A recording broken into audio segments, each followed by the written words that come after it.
Good morning, everybody. It is March the 6th, Friday. Let's land the plane, guys. Let's go. Let's land the plane. It's been a long week. Well, for some of us. Some of us who actually put in the time. Whoa. You know, the ones that actually Oh, you mean the ones that picked up your slack from last week? We don't talk about last week. Okay, let's not do it. Okay. You know, the ones that put in the full, what will be 5 days this week. Anybody hit some fog this morning? Yeah. It looked like E.T. outside. Yeah. I was like, Elliot, as I was rolling in. Yeah, if you're looking out the window this morning and see, can't see the end of your driveway. We got a bit of a weather sandwich today. A weather sandwich. What's going to happen? Well, we got a messy start, a weirdly warm afternoon, and a potentially loud overnight. What do you mean? Like tornadoes? Well, most of us are under a dense fog advisory until 9. I'm fine with it. No. Dense fog advisory until 9. So visibility dropping to a quarter mile or less in some spots. So if you're heading out, keep the low beams on. High beams actually make it harder to see in fog. Slow it down. Give yourself a little extra space between you and the car in front of you. So once the fog burns off, things get weird. So we're looking at near record humidity and highs climbing into the mid to upper 70s. This is when some of those office floors, including ours, are just ice rinks. Oh, downstairs? Yeah, downstairs. Yeah, what's the deal with We that? have a special floor that if it's humid outside, it is a friggin' ice rink when you get inside. I was like, are they mopping with Astroglide down here? When I walked in earlier, I did the old woohoo Sammy Davis Jr. on the way to the little soft shoe, like a little woohoo. I was like, I think our person's like reusing the mop water from January. No, So I don't know got what salt the in hell it. kind of floor they put in downstairs. Yeah, it's weird, and it doesn't even have to be rainy. It's not like people are dragging in water. No, if there's like a touch of humidity. Yeah, if it's over 50% humidity, ice rink time. Yeah. And there's a couple offices. It turns into the third sheet at Centene Center. Where was I? I think it was Clayton. There's like some office building in Clayton that has the exact same thing, dude. Dangerous floor. It's like they're testing you. If you're not an athlete, you ain't coming in here. So mega humid today.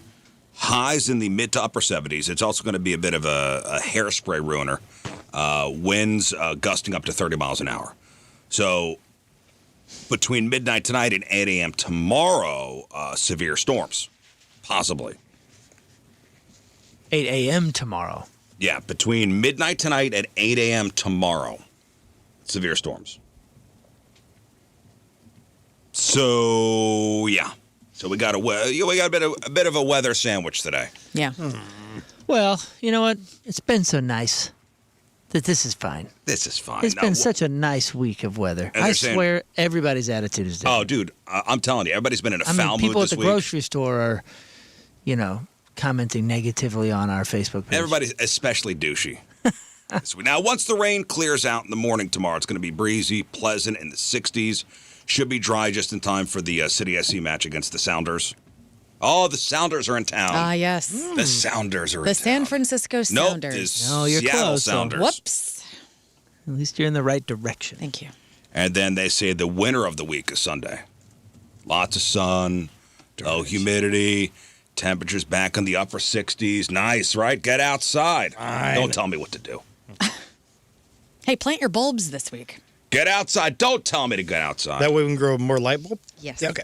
Well, speaking of being outside, so you hear the news about Six Flags? I did. Yeah, I'm devastated. I got my Six Flags newsletter yesterday. I go, what the hell is this? What is happening? Talk to me. Well, they were talking about maybe selling the property off. Yeah. Well, it happened. Okay, I thought we already knew that. No, it was just in talks. It was just in talks. I thought that was a Now we're deal. official. There was various companies looking at it, and Six Flags just announced a pretty big shakeup. So the company is selling off 7 of its parks, including Six Flags St. Louis and Worlds of Fun in Kansas City. That's like 35 flags. That's I a know. lot of flags. Or something. No, that's 0 flags in Check Missouri. my math. I counted 0 flags now in Missouri. Wow. Sad. So it's a deal worth about $331 million.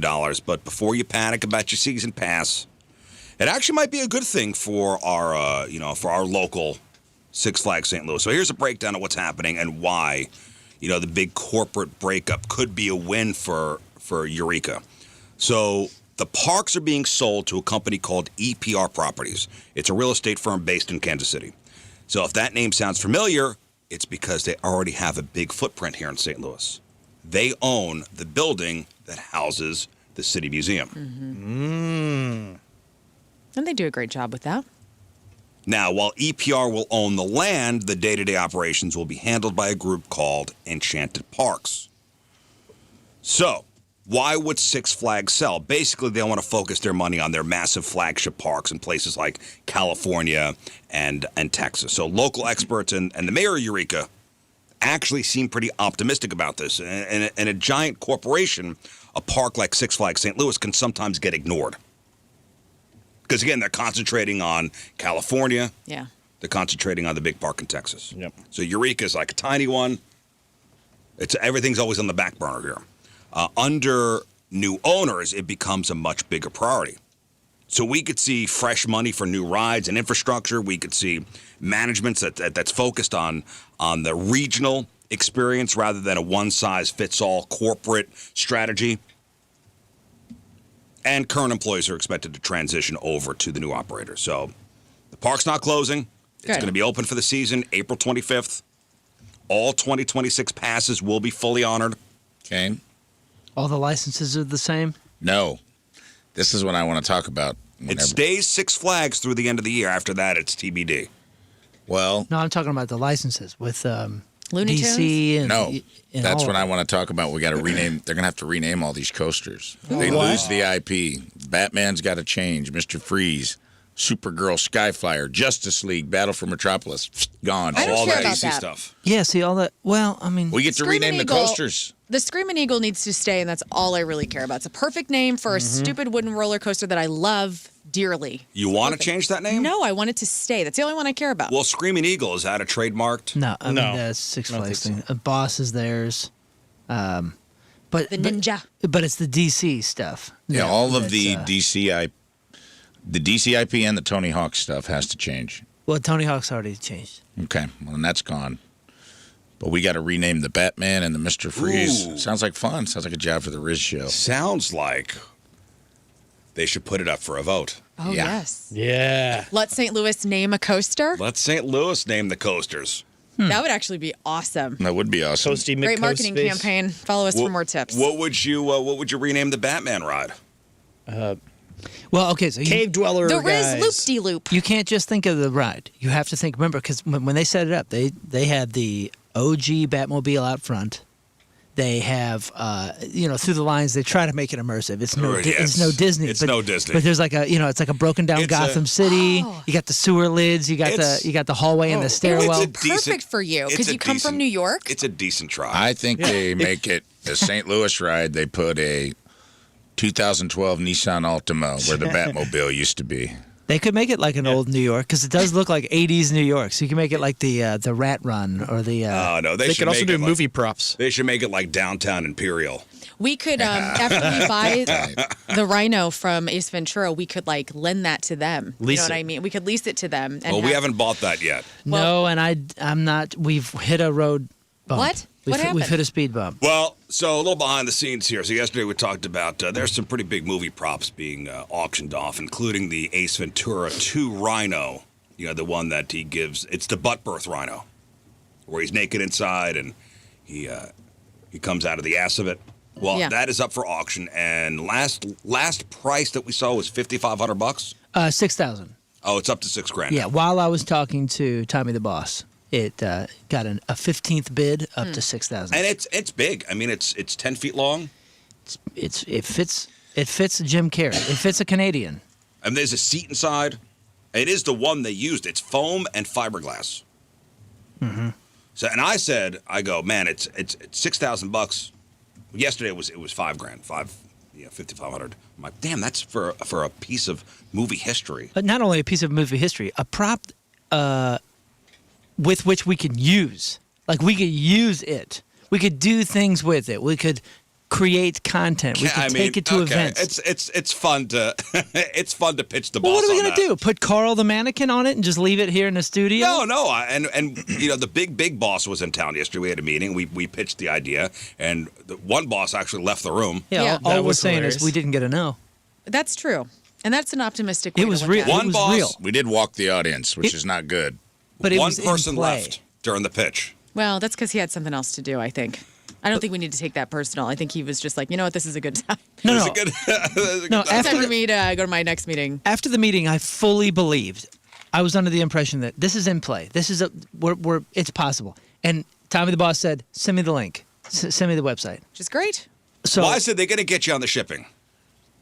Rafe said he will go pick it up, And I will. and he will. Unless it's in Canada. Which Then someone else will have to I go. would But go. otherwise, if it's in the 48 lower If it's continental, if it's in the lower 48, we could rent a U-Haul and go get it. Scott already had a box truck lined up. Yeah. Scott was ready to go. I mean, I've, he was I've serious done this about it. numerous times across the country in a box truck with rhinos in the back. that's your weekend plans. Yeah. Okay, so how much if we do want to ship it? So after I got the green light, as I Well, we'll put believe the it green to light in be, quotes. I got the green light. I did look into the shipping, and I contacted them. I got a hold of Adam, the shipping associate. Nice. That's on his email. The Rhino shipping associate. Yeah, Adam, the shipping associate. I asked him how much it would be to ship it to here, to the office right here. Okay, so wherever it city is place, in yes. LA, Creve Coeur. You can pick your available shippers, and I put FedEx, LTL, Priority Freight. Just like give me a quote on that, and then maybe some economy freights. Now they're gonna crate it and charge us for the crate. The crate alone is $3,749.73. So I told you, man, it's going to be in a giant wooden crate, like the leg lamp from A Christmas Story. They're charging us $3,800 for the crate. The shipping for FedEx, LTL Priority Freight to City Place is $8,188. We can do an economy freight for $7,910. They won't let us choose our own carrier. 7,900? $7,900. Now that will include the crate, the materials, and the handling. Where is this again? Where did you say this is originating? They don't have an address, but I'm almost certain it's somewhere LA. in Burbank. Yeah. We will go out there. Yeah. We will fly out, have a nice little weekend, and then we will come Rent. back Route 66 We'll style rent a and have a U-Haul. road trip. And we will broadcast from the road. I mean, I'll be out there in April, so I can just go visit. All right, well, it's quite expensive to get that ship back. Even if you go pick it up and you want it crated, it's going to cost us $3,800 plus the box. Well, just say truck. throw it in the back of the pickup. I think Right. back in the pickup would be actually great because then we can share it across America when we Yeah. pick it up. We'll get a couple tow straps and just and strap it down Right. and have it in the back of the pickup truck, Sure, it's fine. facing out. it walks. Just walk it back. Get in it and ride it home. It doesn't Risho walk. permission. Right. Put it in the back. We tow strap it down. It's if we buy it, it's ours. We can do whatever we want with That's it. right. Summer good plans locked down. Well, I'm all for getting it. Yeah, that shipping's reasonable to me. $8,000. Well, I don't know why they won't let us do our own carrier. Minus $7,800 that it costs to rent a U-Haul and get it ourselves. Well, how much is it for If you a think U-Haul? about it, if we pitch this the right way, we're saving the company almost $8,000. I said throw a sponsor on the side. Yeah. I'll wrap it up. Lots of Well, people are Car offering Shield. to help. This Car is like Shield Hands Across Rhino. America. Rhino across America. Especially if we wrapped it and drove it all the way across America with like a car shield, just wrap on it or something. Car Shield, Perfect. locally here, sponsored by Schnooks. Schnooks Rhino. The Schnooks Rhino. Rhino Records. We could get them on board. They got no money. Do we have any people on They- Rhino they Records got, anymore? Yeah, Rhino Records. I don't think they have any money anymore. Okay. Well, I'm trying to pull out all this stuff. Well, listen, we'll table it. And we have a meeting next Tuesday, so we'll pitch it again. We'll repitch. Somebody come up with a pitch deck, a little slideshow, and I'm on it. you're on it. I was last night at the Lafayette hockey end of the season banquet, which was very nice. Had to put a collared shirt on, and that's the end of that hockey season. But I was talking to one of the parents. And she says, I got a good topic for you guys. and this is a massive mom versus daughter drama that's brewing over spring break. Now, Learn, you went on a spring break trip, right, with high school? No. Oh, you didn't? No, I my thought you sister went. did. Your sister did. Okay. Yeah, no, it wasn't a thing when I was in high school yet. Like, I wasn't allowed to go anywhere. And I also didn't have thousands of dollars to throw at a high schooler for Mexico. Yeah. 6 of us. Yeah. Ah, the allure of Providence. Yeah, we did go there, Provincetown. It was Provincetown, Rhode Island. I don't know why we chose there. Fancy. It wasn't. Oh. It was 6 idiots in a car driving up to Rhode Island. But when we were in high school, spring break was not really a thing, was it? It wasn't. It wasn't until Was like it in the your last school? It was a 20 college years. thing. Kind of. It was a college thing. No, it was high school. Yeah, it was, and they would do senior trips because they would do senior trips on spring break. Yeah, I did a senior trip. Yeah, they went on a cruise, dude. A I have a feeling maybe they had one. They just didn't want to tell me. Well, that is probably true. 'cause I don't I wanna- definitely never got the They invite. didn't want to tell me. Yeah, but I heard all about it in math class. Like, oh, where did everybody go? Oh, don't worry about it. Senior trip. Yeah.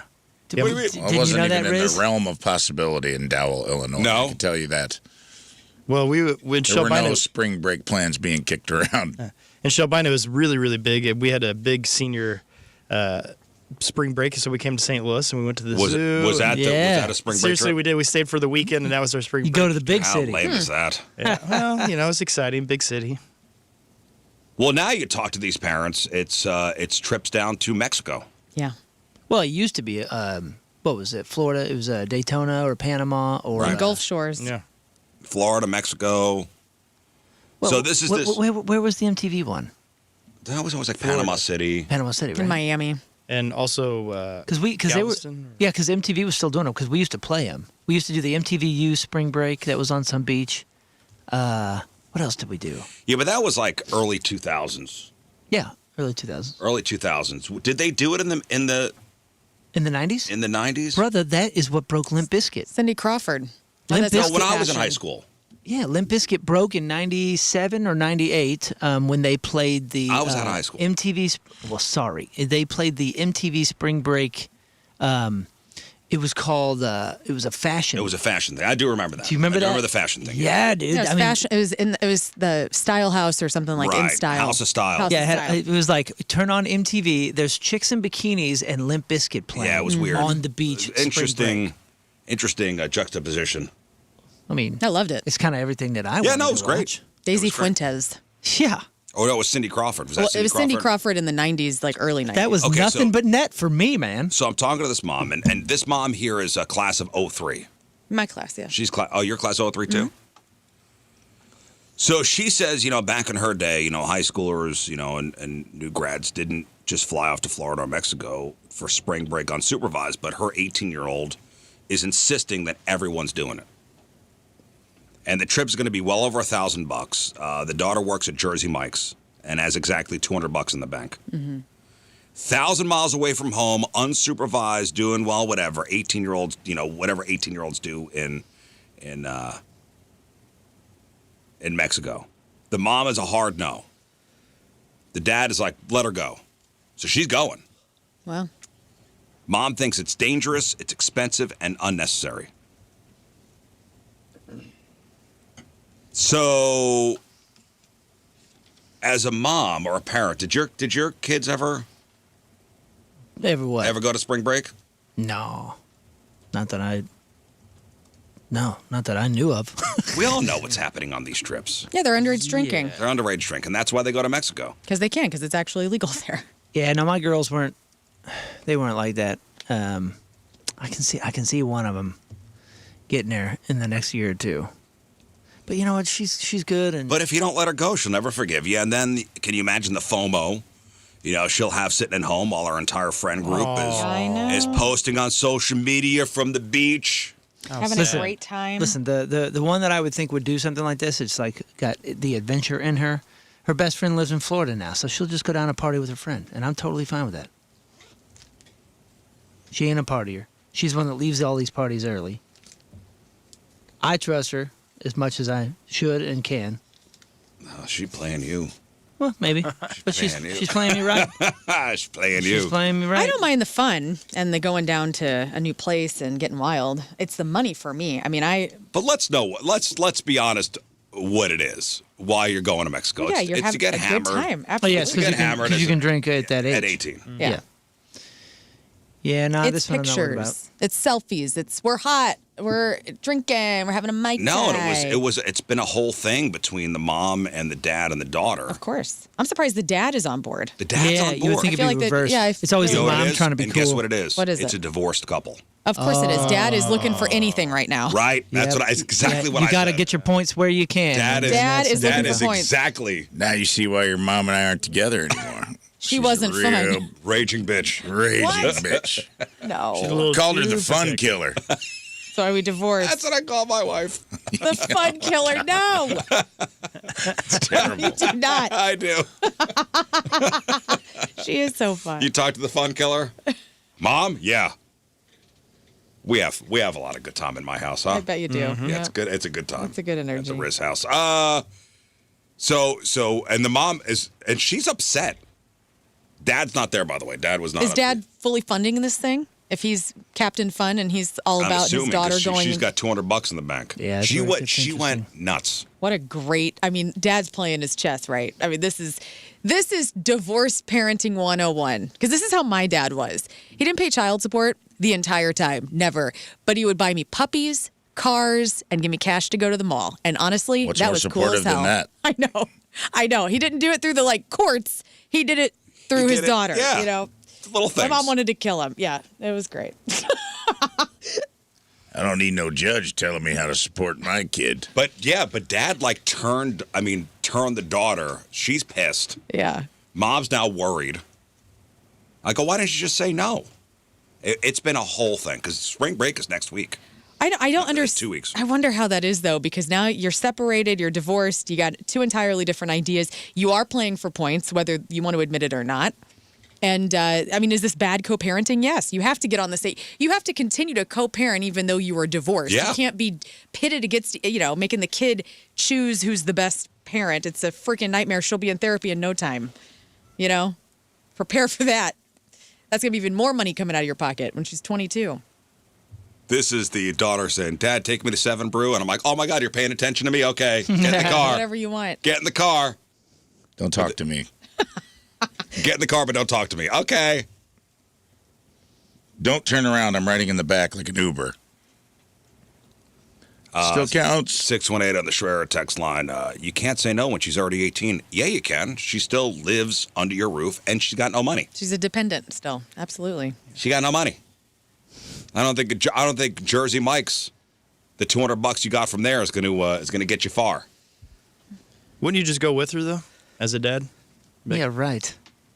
See, that's what happened with my sister. When my sister did a senior trip or did spring break, I don't remember which one, but all the hot moms of the subdivisions went with the daughters to Mexico and whatnot and had a crazy raver good time. Did every mom go with the daughter? Yeah. So It was kind of like a mom's trip and a daughter's trip, but they're doing shots together and getting nuts, and sending me a video back home, and I'm going, where the hell was this, Jill? When I was 18, this is the perspective because we just didn't do those things. When I graduated from college, my mom's like, hey, all the hot moms of Colombia, we're going to Mexico without the husbands. Would you like to be the only child that goes to Mexico? And I said, hell yeah, I want to go to Mexico. Even if it was just I was the only child that went with all these moms that were in need of a vacation, I guess. And that was my senior trip from graduating from college. And it was your awesome. senior trip? Yeah, You love hanging out with old people. I do love old people. Yeah. Started at a young age. You really love hanging This out with is old how it people. is. Started young. I got a lot of old friends, man. But no, we had a great time and met a guy named Paco. It was awesome. Oh, Paco. Paco. Very cute. So is Mom out of touch, or is she the only sane one? I mean, she is kind of a fun killer. This is spring break, right? Yeah. Senior year, spring break. Yeah. She's got to lighten up and do something. You can't. I mean, it sounds like she's going to Mexico no matter what. But what is she's Mom going. Yeah, gonna she's do? going. It's in 2 weeks. Yeah. Depends on the kid. Super depends on the kid. I think. Yeah, listen, I don't know the profile of the kid. All I know is what she's telling me. And it sounds like we know what's going to go on down there. Yeah. We know what's going to go on.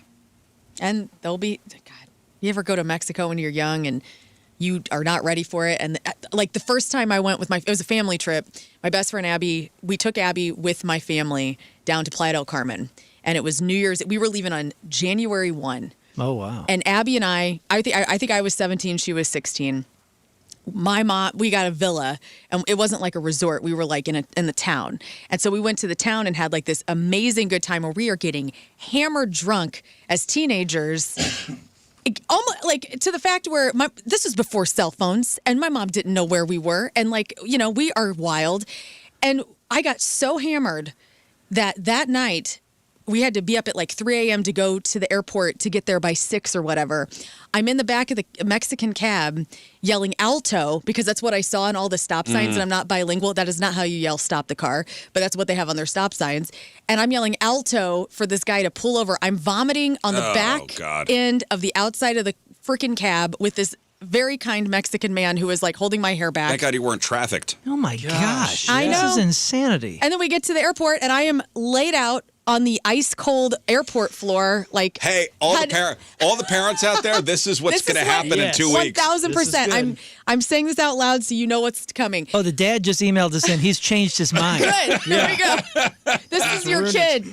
And I mean, Abby and I, we met like a ton. We were hanging out with men, like full-grown men. Oh, it's getting better. Pina coladas. It was amazing that we did not get molested, abducted, or worse. Trafficked. Yeah. Wow. But we made it, and it was one of our favorite memories of our friendship. Sure, and my mom felt like a terrible mother afterwards, and it was it's memories. You know what I mean? It was a family trip, though. It wasn't a family trip. Yeah, this was and it was like uncles were with me. You know what I mean? Nobody gave a damn what was going on, and I was hammered. We were washing our underwear in the freaking villa sink because we didn't have extra underwear. What the spring breakers do is, especially the high school spring breakers, they take over the all-inclusives. They go to the all-inclusives. I remember we went one year. The kids were young. That's right. Your wife moved, right? We moved. Well, because kids were throwing cigarette butts in our swim-up pool. Oh, my God. Jeez. Oh, dude. Turds. Little did your wife know that was you the whole time. Do you have a little private one? We got the swim-up pool in front of the room. Yeah. And normally, don't they at those resorts say it's like adults only in those swimming pools, and then the main pool you can have the. No, this was outside the room. This was at like one of the one of the all-inclusives. I forget the name of it, a Dreams or something like that. And my wife's like, Yeah. We moved one. And they'll move you. If you complain, they'll put you in a just nice a couple place. years ago. We had one of them swim up pools, and we opened the door, and was it a monkey or a raccoon? There was some weird animal. Shoot, what was that? You remember we talked about this? There's some like weird. They're called coaties. That's right. Yeah, there was like 2 or 3 of them, and they were like cupping their hands and washing their hair. I mean, they were showering. Get out of here. And we're like, can we move, man? I don't know what these are. Listen, all the cool moms the cool moms will be hitting the European Wax Center this week and getting ready. Let's go, girls. Bikini line, let's go. Hey, we're going full Brazilian. Yeah, we are, because we're divorced and Dad's not around. Dad's not around, and we are going to Mexico. We're going to find you a new dad. Paco is a calling. Paco is a calling. You get a Paco, and you get a Paco. All right, so get ready to be floored by this one. So, we've all heard of the cool mom, right? Cool mom. Cool mom. Cool mom lets kids have a beer in the basement, right? Long as your dad doesn't know, yeah. This one's out of Utah, and this woman took cool mom to a... So the beer is 3.5%. Woo! I know this is in Toole, Utah. Tooele. Toole, I think that's how you'd say that. Toole, Utah. This is cool mom going to a level that it's hard to believe. So, Christina Lynn So, who's 40. She's 40. Was just arrested after a birthday party she hosted. It turned into a crime scene. So the whole thing started unraveling when a parent showed up to pick up their 13-year-old daughter, and mom realized 13-year-old daughter was visibly drunk, reeked of booze. Parent calls the cops immediately. When the police arrived, they saw another 13-year-old girl staggering around the house. So they didn't get a search warrant to get inside, and when they did, Christina reportedly fought them so hard they had to force her into handcuffs. Now, this is the part that's going to make the cool mom level, up another notch. Cool mom. Down in the basement, officers found an 11-year-old passed out cold. Okay. Holy smokes. An 11-year-old. An 11-year-old with a bottle of liquor sitting right next to him. Oh. Oh, look No, I'm sad for He's got him. a little drunkie. Oh. So out of the 15 to 20 kids at the party, 6 were hammered. But the rest of them could handle it. Now my first beer. Christina didn't just let them drink. She provided the alcohol and encouraged the kids to drink. It's so young. So now she's facing 6 counts of providing alcohol to minors, plus child abuse and aggravated child abuse. Now, we always joke about, parents who let kids, have a sip at Thanksgiving or whatever. But, where do you draw the line?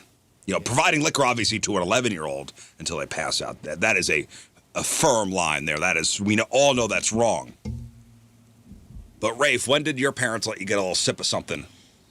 Not really. I mean, I think I got a pull off a bush, but it was my dad's friend, Harry Lohman. Dad's friends gave me a pull before. I always there think was of the 1 degree of deniability. I always think of the National Lampoon's Vacation scene where after they crash the car in the desert, and Clark and Rusty are sitting out there overlooking the desert, and they share a beer, and Rusty pounds it. Yeah. I know. Clark's like, "This is your first sip of beer," and Rusty pounds it. It was long enough ago that it was the pull tabs. Oh wow! Whoa, that's cool. It was Harry Lohman gave me a rip of a Busch beer that had the almost like little foil thing on top, where you rip it off, and it was just like the hole was already there. It was before they did the pop tops. Yeah. Because I distinctly remember him ripping that off and getting a pull off a Busch, which is the right beer for where I grew up to be your first sip. What about you, Lauren? When do the folks give you the first sip? My dad, actually. So he'd watch Cardinal games in the 80s, and I was probably 4 years old, and he'd go, "Hey, go get me a beer." So I was Busch. Want a sip of this? I'd go in and get him a Busch, and then I'd bring it to him, and then I would say, "Can I have a taste of it?" Because it's a cold can, and when you're a little kid, you're like, "What is it?" Because everything's new. And every time I would take a drink out of that Busch beer, I always got the first drink, and then I always hated it because you're a little kid, and you don't like how skunky that is. But I always did it, and so it was technically my dad, and I was in single digits still. Hey, get yourself a little courier's fee, baby girl. Let a little kid take a little sip off that, the martini. Yeah. Let's see what That's the way to do I it. like. The face is funny. It's cute, yeah, and that's honestly, that's a sweet memory I have of my dad. But as far as my mom was strict as hell. Jill was not playing with she was never the house where we could have party. I had a great party house, but she didn't know about it. So if I wanted to have a party, she had to be out of town because she I remember would my never. parents had a barbecue and they had a cooler full of Bartles and James. And you took one? I took one. Nice. Bartles and James. Do Never they even had still that. make those? Never heard of that. Wine cooler. I believe so. That's the mad dog for sophisticated 30-year-olds. No, it was the White Claw before White Claw. Oh, I see. I just remember the 2 old dudes in the commercial. Yeah. It was pre-Zima. Anybody have a parent or grandparent that did the whiskey for a toothache or any of that kind of stuff? My grandma had wine. Little vodka and cherry Coke. Yeah, he's not sleeping well, give him a little thing of whiskey. Yeah, my I'm grandma sure. would give us wine if her stomach hurt. Really? Yeah, because she had that vineyard out back You of the talking house. Pauline? Yeah, she made wine back there for stomach ache stuff. Made but- wine. made Some wine. Albino My- wine. My dad, Shelbina wine. Albino my dad wine. gave me my first beer whenever my sister and I, our first 7 drinks of years beer. old. We were at Busch Gardens down in Florida, and everything was so expensive, but the beer was free that day. And so he was Whoa. like, I'm not buying water because it's probably $1 to get a water. He's like, it's Kids, too you'll much. hydrate with beer. So he's like, here, have a little sip of beer. And my dad didn't drink, but we got to experience you it did that day. way at Busch Gardens. Here's the old Bartles and James commercial. Oh, you may be wondering what this parrot is for. right. Well, as you know, Ed is always on the lookout for new marketing techniques. So to introduce our exciting new Bartles and James Black Cherry Wine Cooler, Ed has been teaching the parrot to say, fabulous fresh fruit flavor. Oh, fabulous black cherry flavor. Thank you. Thank you. Please try our new cooler. Fabulous black cherry cooler. Thank you. You're welcome. Ooh. And thank you for your support. Oh, thank you for your support. That's it. Bartles and James. That's 2 old crazy. guys. Cooler. Thank you for your support. Yeah, cooler. My grandpa gave me Stags out of his garage fridge. That was the first full beer I drank, I think. My dad gave me Copenhagen when I was 9. Oh, boy. Oh, my. 9. Whoa. Did you throw up? Immediately. Oh, my God. Didn't know not to swallow. Ugh. And maybe that was the reason. Maybe that was the It was joke. 100%. Hey, well, let me give the kid some Copenhagen. I'll never. It is not appealing to me, and I think it's like a core memory of like how disgusting it was. Also, not the start. That is not the starter chew. No. Copenhagen, Copenhagen is graduate level tobacco. You got to start with that wussy skulls. Yeah, stuff. Skull Bandits. Or You gotta like get the little pouches. Red Man. Yeah, I chewed Excuse Red me? Man They and still Red make Man those? Totem They and they Beach. still That's make not, that? That's not the preferred. That's the brand. Oh, That is the brand. It's okay. I could say it now. don't even try. I'm, Not almost, yet. I'm almost a Not Blackfoot until Indian. initiation. Well, you know what? Close. They're going to I rescind give you it. guys permission. Oh, okay. As long as you're talking about that product. Copenhagen. Yeah. That's got to be a let me give the kid and watch what happens. I was like asking By because the I way, thought it was cool. That's not called that anymore. Oh, it's not? No, it's called America's Best Chew. They changed the name, huh? Guess what? Yeah, Bet sales are down. I'll bet you. We'll go ahead. It was pretty. Assume that it was was pretty problematic. insensitive because they also had a long one called Red Man Totem, and I'm like, you guys are doubling down on the cultural appropriation. That's a beech nut. My friend's dad chewed beech nut. We'd Big go camping Chief. and steal his beech nut. Big the Chief. best. That's Beach the nut, Sandlot. that's one. right. Damn. That stuff was pretty gross, but man, Copenhagen was like, whew. As soon as I put it in, man, Pack a it lipper? took a swallow. Oh, It was God. a game over. Ah, Immediate you pack a little vomitorium. pack a lipper and yep. Let's watch the. How old are you? 9? 9 or 10. 9. I mean, my head was swimming. 9. dude. Oh my God, the buzz off that, I'm sure. Oh, yeah. It was wild. I was on the Gravitron. Oh God. I got a story about a woman named Svetlana. Oh, here's before we get to that. Curtis, what do you got? You stole your dad's friend's 30-pack of beer. How old were you? We were about 14, 15 years old, I think, between the group of friends. We were fishing at a property of their friends, and they're drinking around the fire, and me and the friends say, hey, we're going to go night fishing, which was just get away from them. We stole a 30-pack of Bush out of my dad's friend Dave Kramer's truck. Shout out to Dave Kramer. My dad had a friend named Dave Dave Kramer. Yeah, he's no longer with us, Oh, but R.I.P. he was Dave Kramer. he was a good guy. Yeah. And did he notice his 30-pack was missing?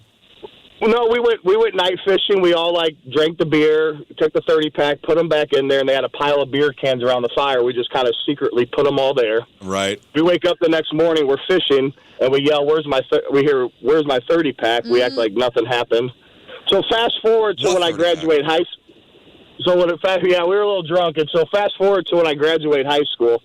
I get a card and a present from Dave Kramer as my graduation gift, and I open it up, and it's an empty 30-pack of Bush with every single empty can in there, and it's a card that says "sucks when somebody else drinks your beer." Happy graduation. That's really cute. Thank you, Curtis. That's a nice memory. I like that. Dave held on to that 30-pack. No, that's a couple dads that knew what they had done Yeah, and didn't right. let him know until. course. Yeah, they knew. They knew at the time too, and Yeah, like, dude. "Oh, They would, everybody's that safe." was their You don't way steal of giving you 30-pack. You permission. steal like 3 beers. Yeah, that was and their- maybe Well, you it's get a away bold with it. move. 30. That was 30 their way beers. of being cool, Dad, and not having to come out and say it. So a couple travel stories here. I'm going through my Friday leftovers here. So there's a woman named Svetlana Dali, and man, she is nothing if not consistent. So most of us stressed out, about what if you're traveling. Oh my God, I forgot my toothpaste. This woman managed to sneak onto an international flight, and I'm trying to think how the hell, with security the way it is at the airports, how would you sneak onto a flight? Yeah. Do you think you could do it? I mean, the scenario would have to be just right. I could maybe do it. There's been times where I'm supposed to be somewhere and I'll just kind of zip through and not get scanned right or something. Hardly at an airport, but I mean it's possible. right? I mean, there's a couple of those folks that ain't paying the attention that they're supposed to. Well, pay. and I got you can because tell. she did it. She's done it a bunch of times. She's gotten through. Yeah, that's hard to. She's hard to gotten through imagine. TSA and onto planes Wow. as a stowaway. Like, Rafe, how do you think you could do it? Getting through TSA would be the easiest part because they don't really check. I guess I don't know when they run your ID if they check if you have a flight, but they don't ask for your boarding pass anymore. But it would have Yeah, to but they be some scan your sleight of license. hand right at the gate. Yeah, but don't they scan your license and then your license is attached to a ticket? Like your name is attached to a ticket? So you're saying she didn't have a ticket at all? No. No, she got nothing, and And I'll somehow let you know got how she did onto it. a plane. So according to law enforcement, Svetlana, who's actually on probation for doing the exact same thing last year, was just arrested in Milan. So apparently she managed to dodge security at Newark Airport, hopped on a United Airlines flight across the Atlantic without a ticket or without a passport. Not even anything. No ticket, no passport. The FBI and TSA are currently scratching their heads trying to figure out how she pulled it off. I mean, that's pretty impressive. That's incredible. I don't think I could do that. No, I mean, you have to dress up like a pilot, is my thought. But So in 2024, she was convicted of sneaking onto a Delta flight from JFK to Paris. She literally just blended in with a crowd of passengers, walked past the gate agents, and spent half the flight hiding in the bathroom. Wow. In early 2024, agents found her hiding in a bathroom at Miami International. She claimed she had just hopped off an Air France flight. And then just days before she successfully made it to Paris, she managed to slip through TSA at Bradley International Airport in Connecticut. She didn't actually make it onto a plane that day. I mean, she has a method. She found a method, and I don't know what it is, but clearly she's, repeating it. Well, so here's what she does. Oh, you have the method. Yeah. Oh, okay. Is it now? Are we going to be surprised by this, or is this just so simple? she's pulling something off and got Well, lucky? her secret sauce here isn't high tech. It's just social engineering. So at TSA checkpoints, she's been caught on camera tailgating. She waits for a large group, often a crew of pilots or flight attendants from a foreign airline, and she simply walks right with them. With the Wow. group Not passengers, but she does it staff. staff. Wow. Because we've seen staff go through, they just little show their badge. Okay, go through. So she will tailgate them Interesting. and walk right through. So she's skipping the TSA line altogether. Yep. And then in the Newark incident, she reportedly managed to bypass the initial travel document checker entirely. So once she's past that first person, she just flows into the regular security line. Because since people running the x-ray machines and body scanners are looking for weapons, not tickets, she passes through as long as she doesn't have a pocket knife or a water bottle, you're good. So she's got to get past that first level, and then she's in. That's wild. And then how does she get onto the plane? Because getting through TSA is half the battle. Getting on the plane is the hard part. So during the all-call or busy boarding zones, gate agents are often overwhelmed trying to help passengers with seat changes or bag tags. She waits for these moments of peak chaos to just walk through the open lane while the agent's head is down at the computer. Goodness. Let's try this. And hopefully there's an empty seat on the plane and she'll just wait and then boom. I mean, I'm impressed. Yeah. I'm impressed as somebody that flies all the time. That's not easy. I mean, you really have got to be on it. Oh, man. And you know what you got to do? You have to show no signs of any hesitation. Yes. Yeah. Also, what's it say about her personality? That she's a con artist. Just unremarkable. Where there's You got to be unremarkable. Yeah, draw no attention to yourself, not show any ounce of nerve. wow. Be extremely observant at the same time. Yep. But I guess what I'm impressed by is the fact that she was able to do it so many times, because I do this all the time in scenarios that are not important, and the airport is very important. I did it at the YMCA the other day.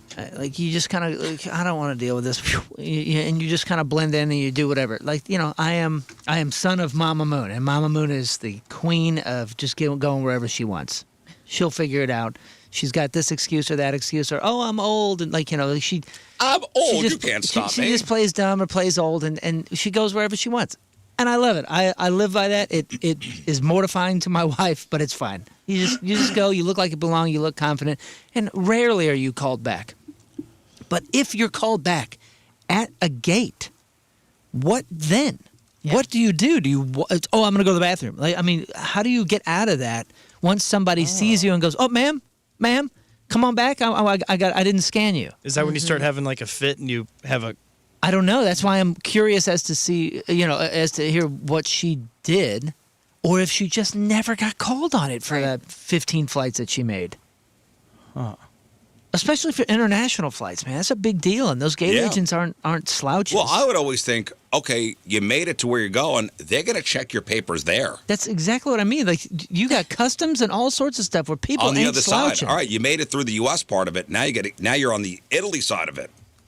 How Now, strict are they going to be? I will say there are Italian airports that are crazy unorganized, and it is you feel like cattle. Or you go, oh, mamma mia, I forgot my passport. Yo. Here's a meatball from New York City. I'm late for flying the plane. It's so funny, man. Mallory still talks about when she landed in Milan. There was 200 people, and everybody's pushing each other. I mean, physical pushing. I've never had that in anywhere else except for Italy. And she still talks about how shocking it was. You get off the plane, people are on the tarmac, and then they get corralled, and you get bottlenecked into this little customs thing, and people are physically pushing you out of their way. Well, here's the serious part about this. Because she's been caught a bunch of times, she's already on the FBI list, I'd say like an so. FBI watch list. How is she not in prison? Like this, isn't this all federally offensive? Right? Yeah. I mean, she's got no travel rules, and yet she's still at the airport. It's not a felony? I would think it is. I would think it's a pretty big-ass crime that you're going to get locked up for. They don't have facial recognition cameras at the airport. They do. Depends. Not in Milan. They do in Japan. Not the ones where you're at the TSA and they scan your face. Yeah, but I guarantee I'm talking like the major U.S. airports all have it. Well, Newark International, she got through. Yeah. She wearing a hat? I don't know. What does she look like? What's her name? Svetlana Dali. Salvador's daughter. Svetlana. Svetlana. Here we go. Come on, I want a picture of her, not the airports. I didn't see a picture of her. Catch me if you can situation. I can't find any. Yeah, there's, just type, go to, if you're not in Google Chrome or something. You know She's his ass popping is up. not in Google Yeah, Chrome he's over not in here. Google The Chrome. Bing man. I know. He's a but Bing. it He's a works Bing if- man. You got a Bing guy over here. try He's a Google, Bing see if it boy. works. I am the big man. Google's works. Oh my gosh. Oh my gosh. Let me see. This let me is see what not she the looks like. face I was What did anticipating. Jeeves have to say? Yeah, Holy let's smokes. see what. Look at that face. I would go ahead and say I'd have seen her coming. She looks like somebody I know. I think she looks like a character from the cartoon Doug. She looks like That's Patty Mayonnaise all grown up, dude. no, she looks like a witch. What? Yeah. A witch! Maybe that's what it is. People are worried she's gonna be angry and yell at him if She they just stop looks her. Russian, by the way. That's a Yeah, very that is Russian, resting Russian face. That's resting Russian face. Always pissed. RRF. Just looks pissed. She does, yeah. That's her And maybe, happy. and honestly, maybe that is a huge piece Advantage, of this. yes. A huge advantage because you go, ma'am. No one that looks never like mind, I that don't would wanna be talk to her." confident enough to run this grift. Well, you just look at her and you go, I'd rather not deal with this. Yeah. This Just is like this is something. the witch from Snow White, I think is. Who That's you're what it is. thinking Yeah, of. that's what it is. Yeah. That's what it is. Yeah, she looks like whatever you say, she's going to give you trouble. That's what it is. Another sneaky thing that's going on, and just when you thought, She's got a can I see a manager haircut, which is also strategically advantaged. blonde too, like bleach blonde. Just when you thought social media couldn't get any weirder or dumber, and we've moved past, dance challenges and into impersonating government officials. And officials are sounding the alarm for restaurant owners after a wave of secret restaurant audits started blowing up on Instagram and TikTok. So basically, do you know what this is? Basically, content creators are walking into kitchens at restaurants, claiming to be health inspectors and filming exposés for views. Yo, is that impersonating a federal officer? I would think that's a pretty big deal.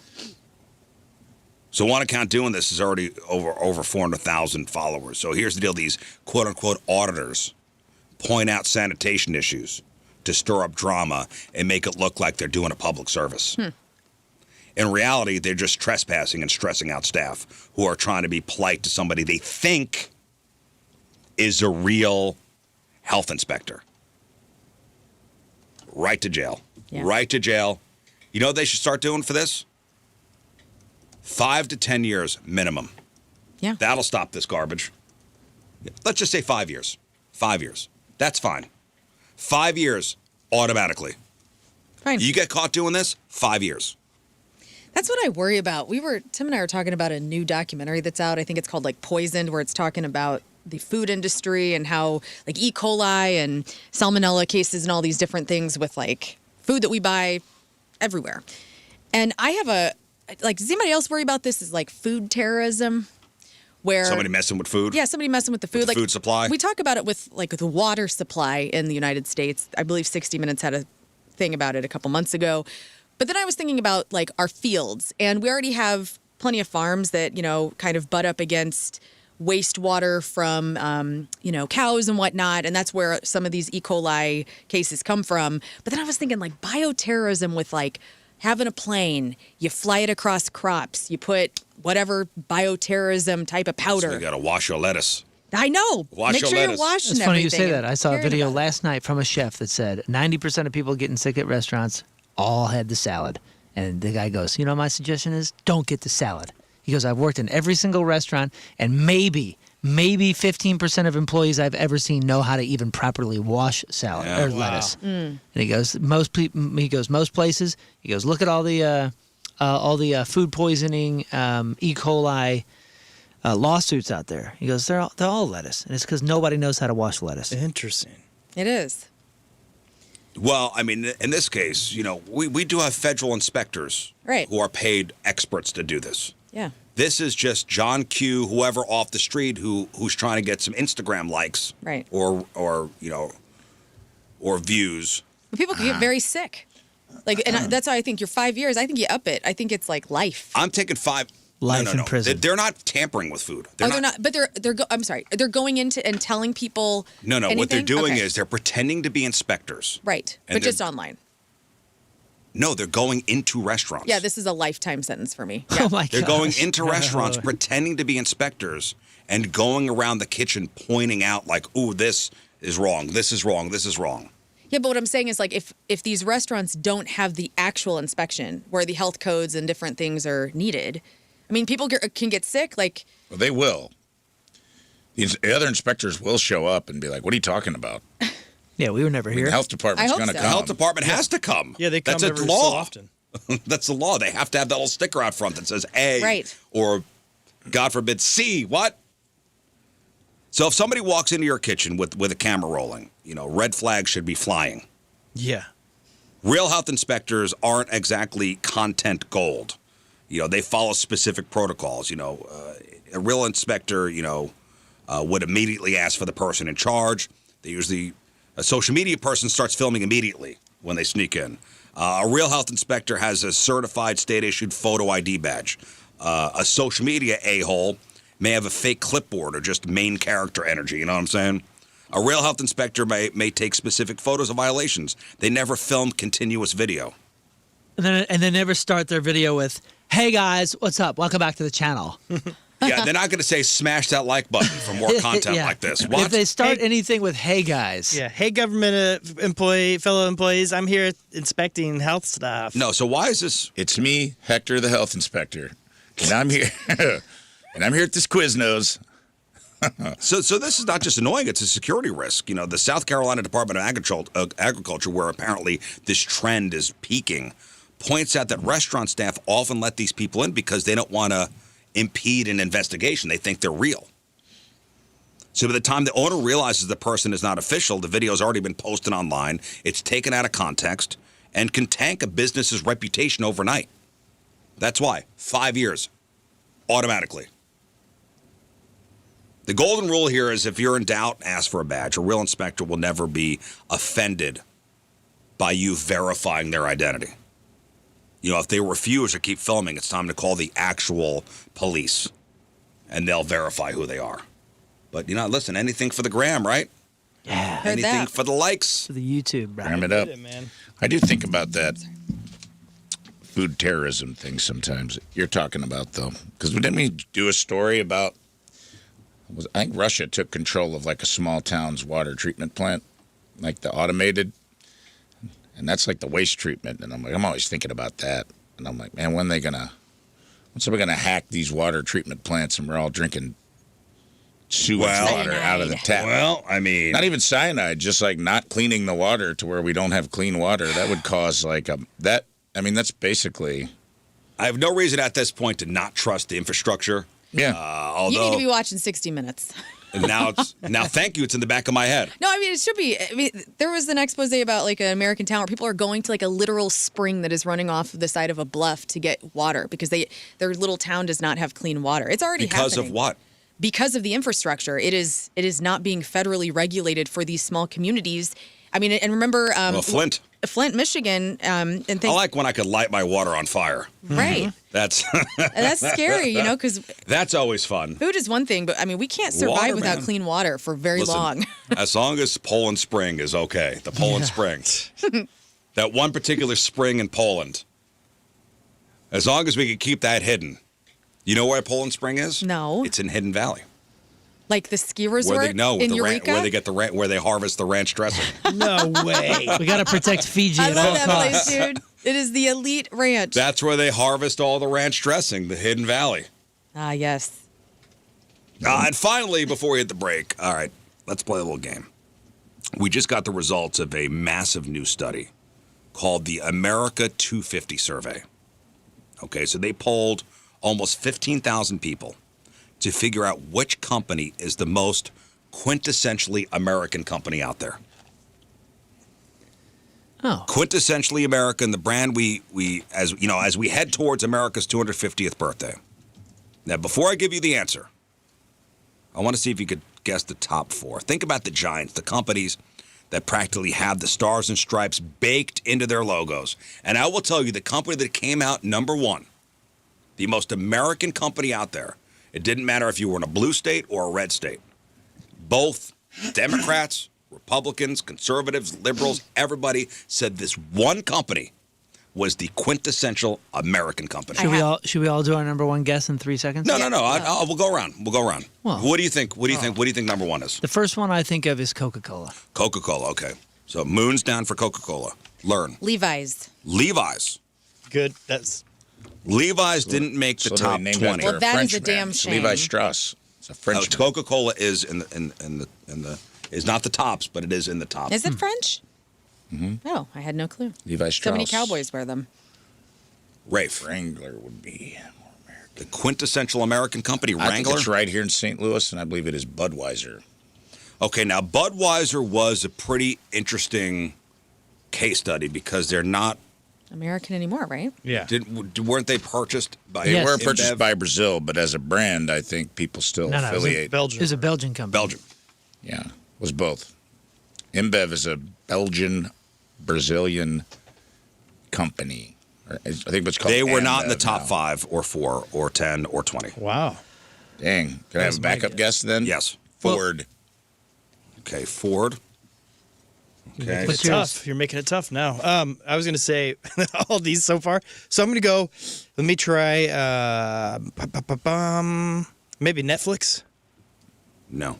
Can I have a backup? Yes. McDonald's. McDonald's. I'm gonna go. Good one. I'm gonna go Microsoft. It's a good one. Microsoft, no. Or McDonald's, no. Apple. Apple, no. Okay. Like, what's for everyone? I think another one is Amazon because it has been Oh, yeah. it has been Amazon, replicated no. in Walmart. other markets. Walmart, no. I will tell you. Buc-ee's. No. Damn it. The winner. The winner IKEA. is Ford. Oh, Ford Nice. Way to is go, Ray. the quintessential, ultimate America brand. And the results were, again, across all political spectrums. Ford was number one. for It off-road makes driving. sense. McDonald's was number 2, followed by Coca-Cola, and then KFC. Walmart. Yeah, Okay, I think well, we got Walmart 'em. would be. Yeah, KFC would be up there. The Blue Oval The Ford Blue Oval. Again, it wasn't just a win, it was a landslide. Ford beat out McDonald's and Coke by a solid 4 percentage points. Canada, so if you ask a Canadian what the most quintessential American company is, they said McDonald's. If you ask somebody in the UK what the most quintessential American company is, they would say Disney. That's a good one. Yeah, that's I a would really not think good of one. that. Yeah. So why did Ford win? Founded here in 1903. Local long heritage. You know, they survived the Great Depression, 2 World Wars. 80% of the vehicles Ford sells in the U.S. are actually built in the U.S. So, and Jim Farley is the CEO. That's Chris Farley's cousin. Yeah. That's his cousin. So Ford, can you name some big American companies? Ford, Chevy. Apple, Amazon, Coca-Cola, McDonald's, Disney, Walmart, Google, Microsoft, General Motors, Nike, Boeing, Tesla. Chuck E. Cheese. American Express, Chuck E. Cheese, FedEx, John Deere. Nobody said John Deere. Oh, yeah, that's a good one. Well, it's not made in the U.S. anymore, right? Neither is Ford. 80% Sold of the out. vehicle. You missed that part that I said. 80% 80%. of the vehicles Ford sells in the U.S. are actually built in the U.S. I'd like to see the You stats on that. What? You could get out of here. Listen, this is what Jim Farley said. Yeah, Sure. you got an email. I will tell you to head to Canada, but you can't. Somebody Sick said Hershey? burn. Ooh, good one. Hershey. Hershey, yeah, because of the theme parks. If you go on Disney, Yeah. Hershey's got its own city. And for Nike goodness should be sake. And its Right, own you said highway. that. The Hershey Highway. I said what I said. Okay, I know. they're, I think we're going to leave that there. I'd like to see the stats on that because a lot of the parts of Ford are made in Mexico. Listen, I'm just telling you what Jim Farley said, okay? Well, listen, I trust the Farley family. Yeah, but the badges, the belt buckle badges, Callahan. they're made in Michigan. yeah. Callahan Parts. Callahan Auto Parts. All right, let's take a break, but first. All right, Teamers, remember the day is brought to us by Hot Shot Sports Bar and Grill. Beat the Clock happy hours back weekdays from 3 to 6 at Hot Shot Sports Bar and Grill. Got the details at hotshotsnet.com. They're also doing a 314-day celebration, also celebrating St. Patty's Day. From Burns Mill, Arrow Harper is our Teamers member today. Arrow loves attending Rizz Show events, and she attends most of the Points concerts. Enjoys that the show gives her new takes on things. Her name is Arrow. Arrow Harper. Man, that awesome? is awesome. I like that. Yeah. I've Not never heard that. Harper Arrow, but Arrow Harper. It sounds like a book company, a publisher. Arrow is a cosmetology student, photographer, and even a scare actor at Six Flags during the haunt season. Awesome. And she claims she goes to way too many concerts. Arrow Harper from Burns Mill is our Teamers Remember the Day. Get super sweet Teamers Remember the Day soccer jersey. Get yourself signed up 1057thepoint.com/TeamRiz. You think about it for a second, you're like, at some point in her life, she probably hated that name. And now she's like, Sweet thanks, name. Mom. Yeah, cool 'Cause name. That is the coolest name. Cool name, Arrow. We all go through a phase where we hate our name Oh, for a for moment. sure.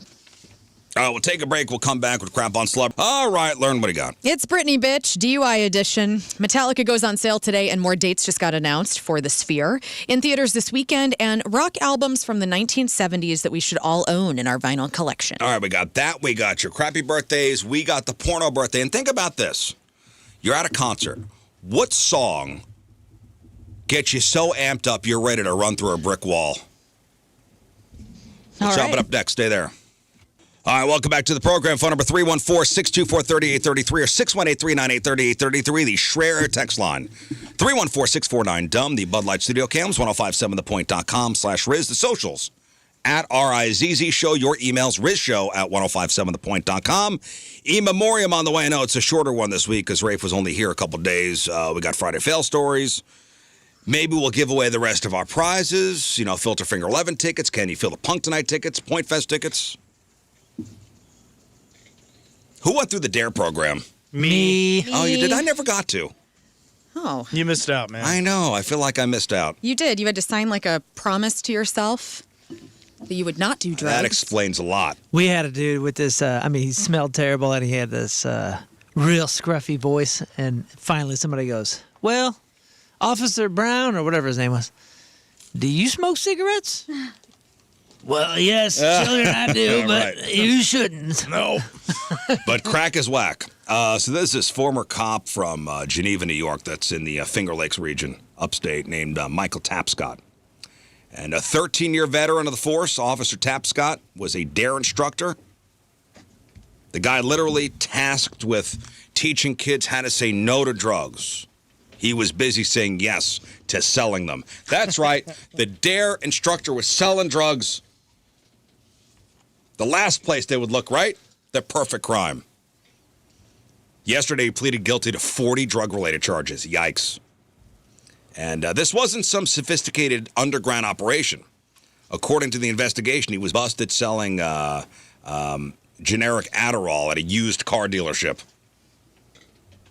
And he was on duty, in uniform, driving a marked police car when he was doing these deals.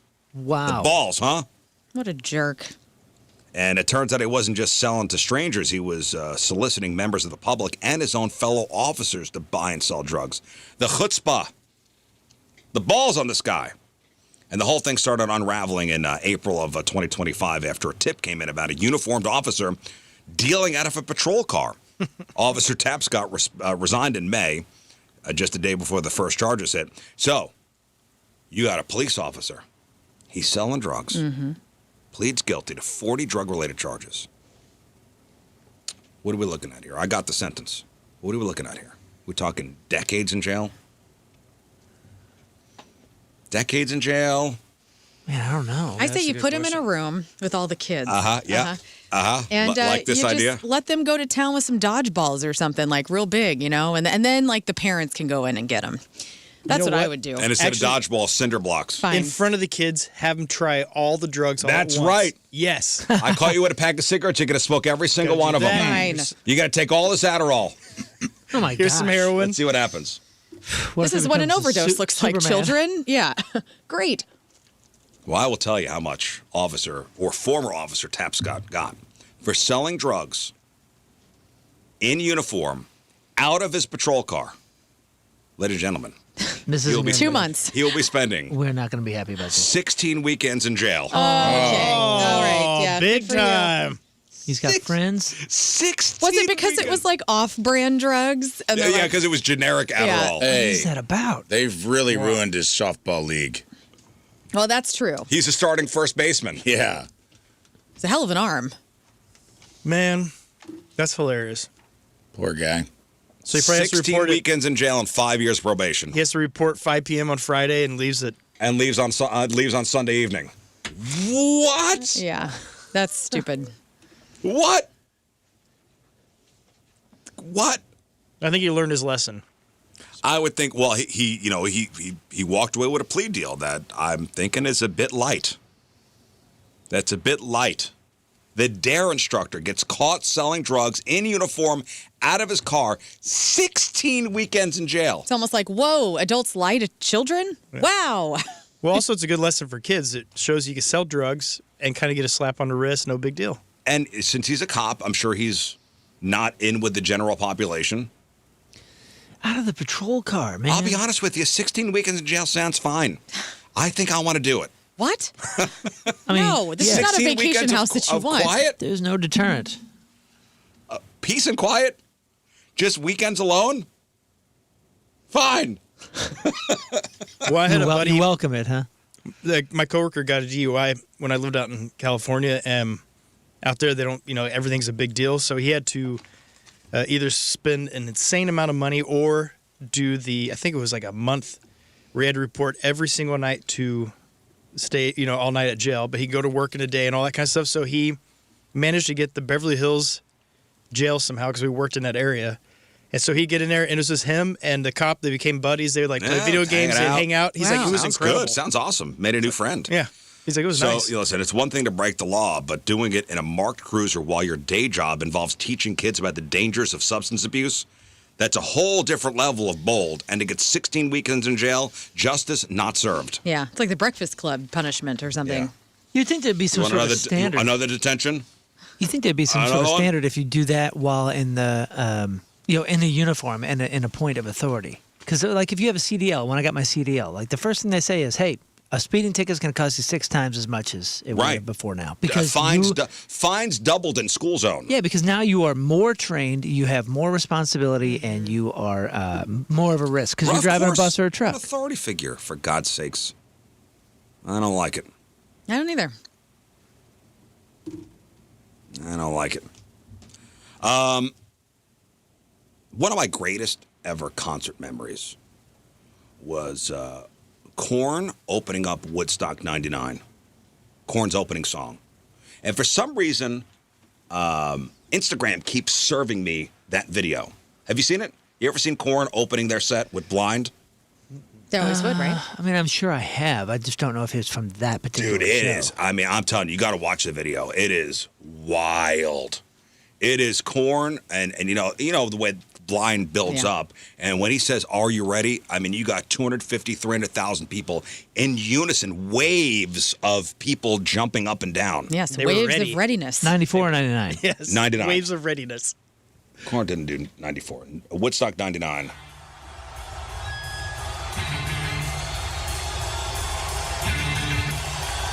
You know, when you got the video, fast forward.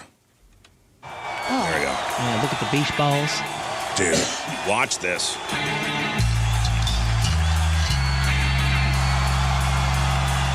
had chill even hearing it. I miss this time. Yeah. Dude, this was an awesome time for music. Yeah, forget the people dying in the mosh pit and stuff like that. Focus on the positive.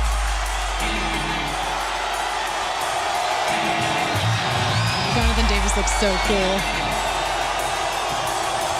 Watch this.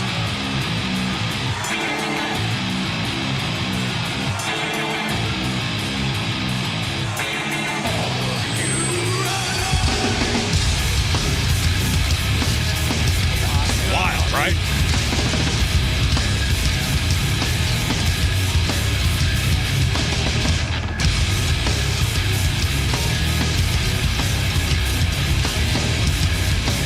Is that not the greatest classic rock riff of song all time?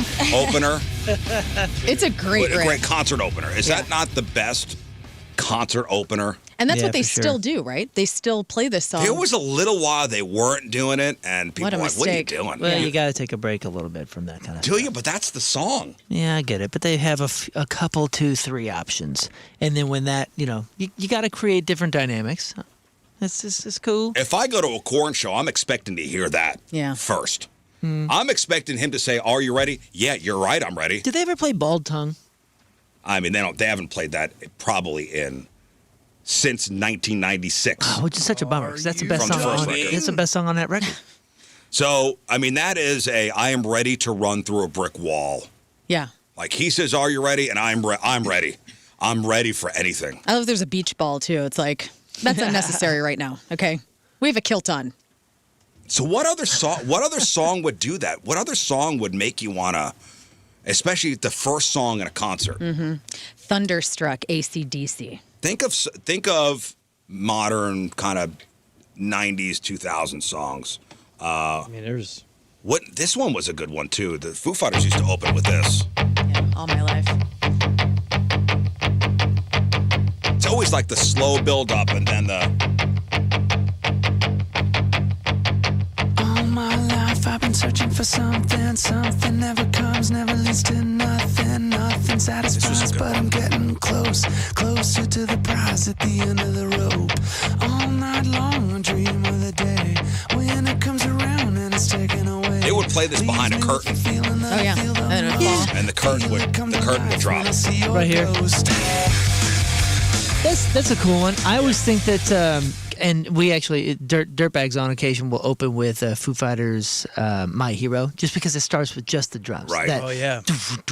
Just like the Korn thing. You come in individually. So drums come in, and then you got the bass that comes in, and then there's that. Another I like cool one. that as an intro. If you ever seen Rage back in the day, Rage Against the Machine, they would open with Bulls on Parade. And it would be just squealing feedback from a guitar, and then... Right. And then it was... I'm ready to run through a brick wall. Or, this one. Song 2. This is a good opening song. Fantastic. Anticipation. And then a woohoo. I'm waiting. It's coming. Here it comes. I'm ready to jump up and down. There it is. Or Limp Bizkit used to open with this. Fabio. If only we could fly.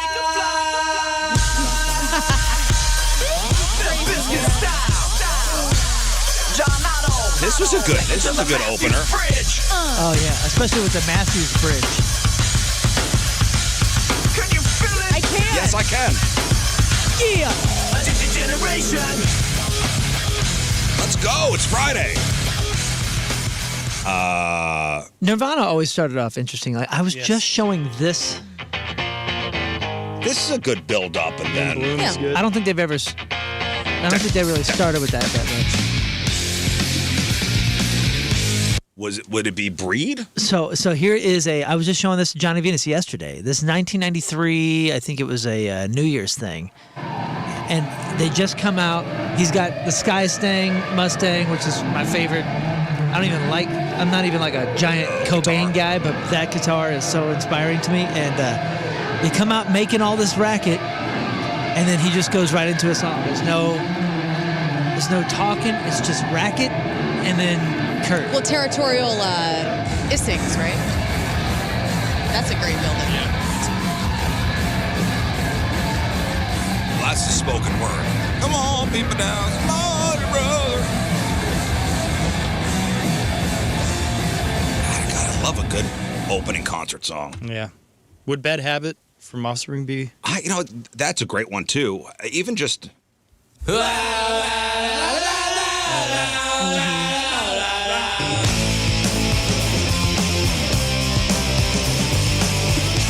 I don't know if you guys are Slipknot fans, but they would open up with this.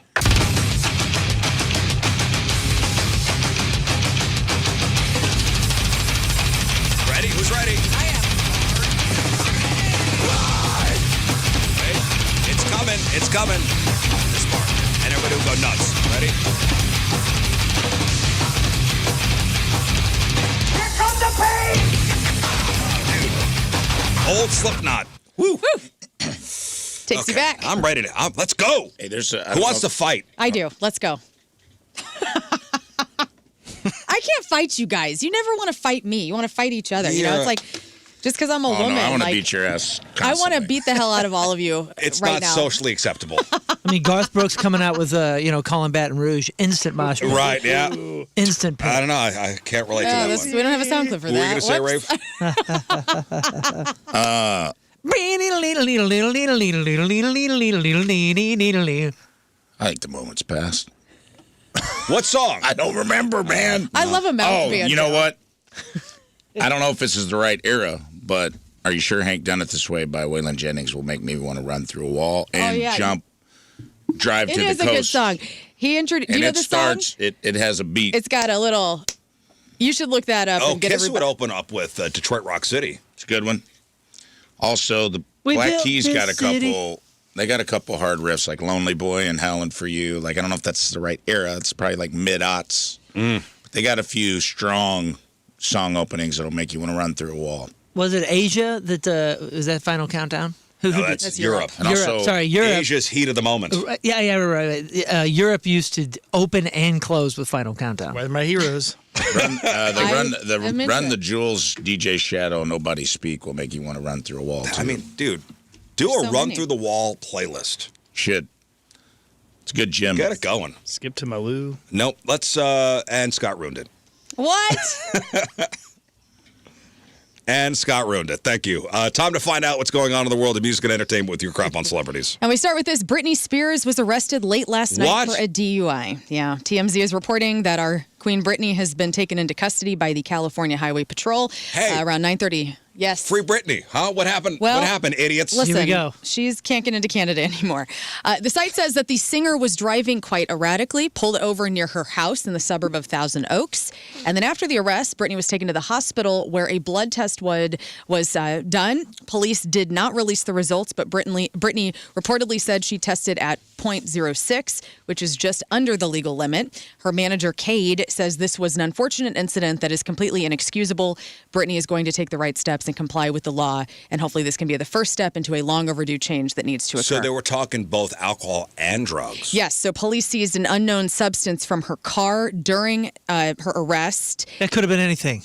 and now that substance is being tested and will be part of the arrest. Okay, so TMZ interviewed a former Free Britney advocate. And What do they have to say? they go, maybe we were wrong. Well, yeah, this woman she has to have some guardrails up. You can't be living like a crazy person and getting DUIs and playing with knives and having dog poop in the background. Something does need to happen. The interview simply consisted of that person going back into the bushes. Here's what TMZ writes, quote, and this is Jessica, who has already opened up on TikTok about feeling the movement. Ultimately did more harm than good. Okay, well, that's all right. Idiots. You guys are morons. We are morons, but also, I mean, it wasn't, the other situation wasn't working either. She was unhappy. She wasn't living her life. Somebody else had access to everything she owned. That's not okay either. There has to be a middle ground. I wish she had better people in her life, to be real. I think it seemed like the dad had everything pretty much under control, like with the finances and she there were was some questions about him, she was though. in good health. I don't know. Let's just let her go. Like, where is the whole family? Like, where is her sister? Where's the mom? She's estranged from all of them. I know. You have to figure something out. Like, you have to come get your family member. Your family does, at the very least. Like, Paris Hilton had a slumber party with her a couple months ago or something, or did like some sort of pillow fight Instagram reel that I saw. And I was like, okay, Paris, or I think it was Paris. Somebody was actually trying to step in and go, hey, I'm going to try and be here for you and actually help you. I feel like you can't allow her to just be wild. That's not going to work either. Okay. She has a lot of mental problems. Have you heard that... Wait a second. I'm confused. So whose responsibility is this? I think her family needs to step up again. I thought they've tried to, but that Free was Britney the whole thing. I know, but I'm not saying what they were doing originally was completely okay either. I don't have the answers, man. I'm just trying to say, this woman is either going to kill somebody else, it sounds like, or kill herself because she's getting DUIs. That's terrifying. And we're watching her spiral out as entertainment. We're also watching clones. Apparently Justin Timberlake and Britney Spears are all clones. They died in a car accident a couple years ago. Together when they were together. Maybe they do belong together. Maybe they should have stayed together this whole time. No, they're clones. They're all clones now. Is no one as surprised as I am that she drives? That was also very surprising. I was fascinated. A woman driving in this culture? Are you kidding me? Wow. I don't mean that. Scott, I didn't mean that. He made up for that dumb comment before. Nope, he made up for it. Scott, you're good. Hey, why don't you get out of here? You know what? Have a nice misogynistic weekend, I didn't mean it in that sense. I'm just saying, it just seemed like the type of lifestyle and life. She shouldn't have a license. I just didn't see her having one, to be honest. Okay. No, she's the one that's insisting on driving. Okay, so because she needs her freedom. Oh, all right. I want her to have some of her life. I don't want her to be completely under a thumb. This is a woman that has mental health problems. Absolutely. I don't want your life. Didn't she? She wasn't even really a part of the whole movement, right? I mean, she wasn't the one that was out here complaining or any of that. She was happy when it happened, whenever she was released. But the whole thing, the whole movement had nothing to do with her. It was like an Amazon doc. Yeah. There's YouTube as well, right? Like social media really got it going. Yeah, social media did this. Because that one kid that was crying, the Free Britney. What, leave Britney alone? Leave Britney alone. That's a different guy. That was Chris something or other. That was in 2004. Well, I hope she gets some help. He has passed, by the way. Oh, what? Yeah. Oh, that person? Yeah. Way to bring it down, man. Well, you brought him up. It's a Friday. Chris Stapleton. No. He has a country career now. In other news. Anyway. Well, good job, Free Britney people. Metallica. Okay. Metallica have added 6 more shows to their residency at the Sphere, which goes on sale today. So February 4th, 6th, 18th, 20th, 25th, and 27th, in addition to everything starting on October 1st of this year. And the tickets are steep. About Luke Spencer, he was posting on socials, and he was looking at $18,000 for a couple of seats, which is Is insane. this face value or secondary No, market? I mean, they're not even on. They go on sale today. So For the whole run? for the whole run. 18 grand? Yeah. Holy crap. Well, and you also got to figure you got to stay somewhere, so that's not going to be cheap. Right. Whole weekend. I don't know about There that. are some Metallica fans that will not be able to pay a mortgage for the whole year Yes. to get these tickets. I know. And I wish We you need good to luck. make choices. You need to let us know how it is. We need to have our priorities straight, and of course, seeing Metallica at the Sphere. Guys, it's a no-repeat weekend. It is. They're not going to play the same song for 2 shows in a row. They're not. It's and either that or lose my house. I The think choice is clear. Yeah. We're going Metallica. We're going to Metallica. Good luck with everybody's mortgages after today. Billy Idol has disclosed that he overcame his heroin addiction by switching to crack cocaine. We were talking yesterday about how crack is whack. A method that he acknowledged, was very terrible but effective for him. He was on Club Random with Bill Maher. Crack is whack. And so here is Billy explaining about how he kicked his heroin addiction by turning into a crackhead. Now, have you listened to the episode? No, I haven't gotten It's to it very yet. good. I bet it is. He is, I like Billy Idol. I do too. He seems like a cool dude. And I like Bill Maher's Club Random podcast. It's very good. Okay, hang on. Why, you had a brief cocaine period? Oh, yeah. Did well, you? once you're trying to get off heroin, what do you go to? You go to something else that... I started smoking crack to get off heroin, Did you really? It worked. It worked. There you have it, kids. And I did. Want to get off It's heroin? probably the worst advert for... Step. So actually, Billy Idol before the interview took a handful of glass and swallowed it. Oh, good. That's why he That's his sounds like voice. that. Chris Crocker, Chris Crocker. not dead. Oh, okay. Now Kara Cunningham, American internet personality, recording artist, YouTuber, and former pornographic film actress. Had a lot of work. What? Okay. So Chris Crocker is now who? She Kara is Cunningham. a trans woman. Sounds like. So I'm correct. Chris Crocker is dead. That's right. That's a dead name. Okay. See, there you go. Look at me. It's 2026. Guys, Thank you very much. new. Thanks, Moon, for the update. Thank you so much. Savannah Guthrie briefly returned to the Today Show studio yesterday for the first time since her mom, Nancy, had disappeared. Did you see any photos of this? This is really hard to take. I appreciate that she came back to work. She didn't go on air or anything. She was just talking to people. But somebody was like snapping photos of her, and she just Where? looked so awful at the Today Show. Who was snapping photos? Like an employee or something, Wow. which is kind of. I had a weird mixed rotten. thought. I was like, okay, I'm glad to see her like getting and having a lot of hugs from people and like having support, but I'm also like, this is inappropriate to be seeing these photos. Just terrible situation. when do they still. officially declare her? That it's over? Well, they started pulling back, right? The actual search. I don't think it's as. Did they really? Yeah, it's not. I mean, we're at a month now. Over a month. Yeah, it's terrible. I just wish that whole family the God, best. what happened? What happened indeed?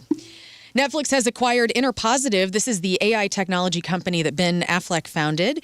And so this, I don't know a lot about this, but I was reading. So Interpositive, they're committed to preserving human creativity in filmmaking. So they're not developing AI actors or synthetic performances, but rather tools to address editing challenges that humans will have. So Netflix now acquired that and is in business with Ben Affleck, so that could be cool.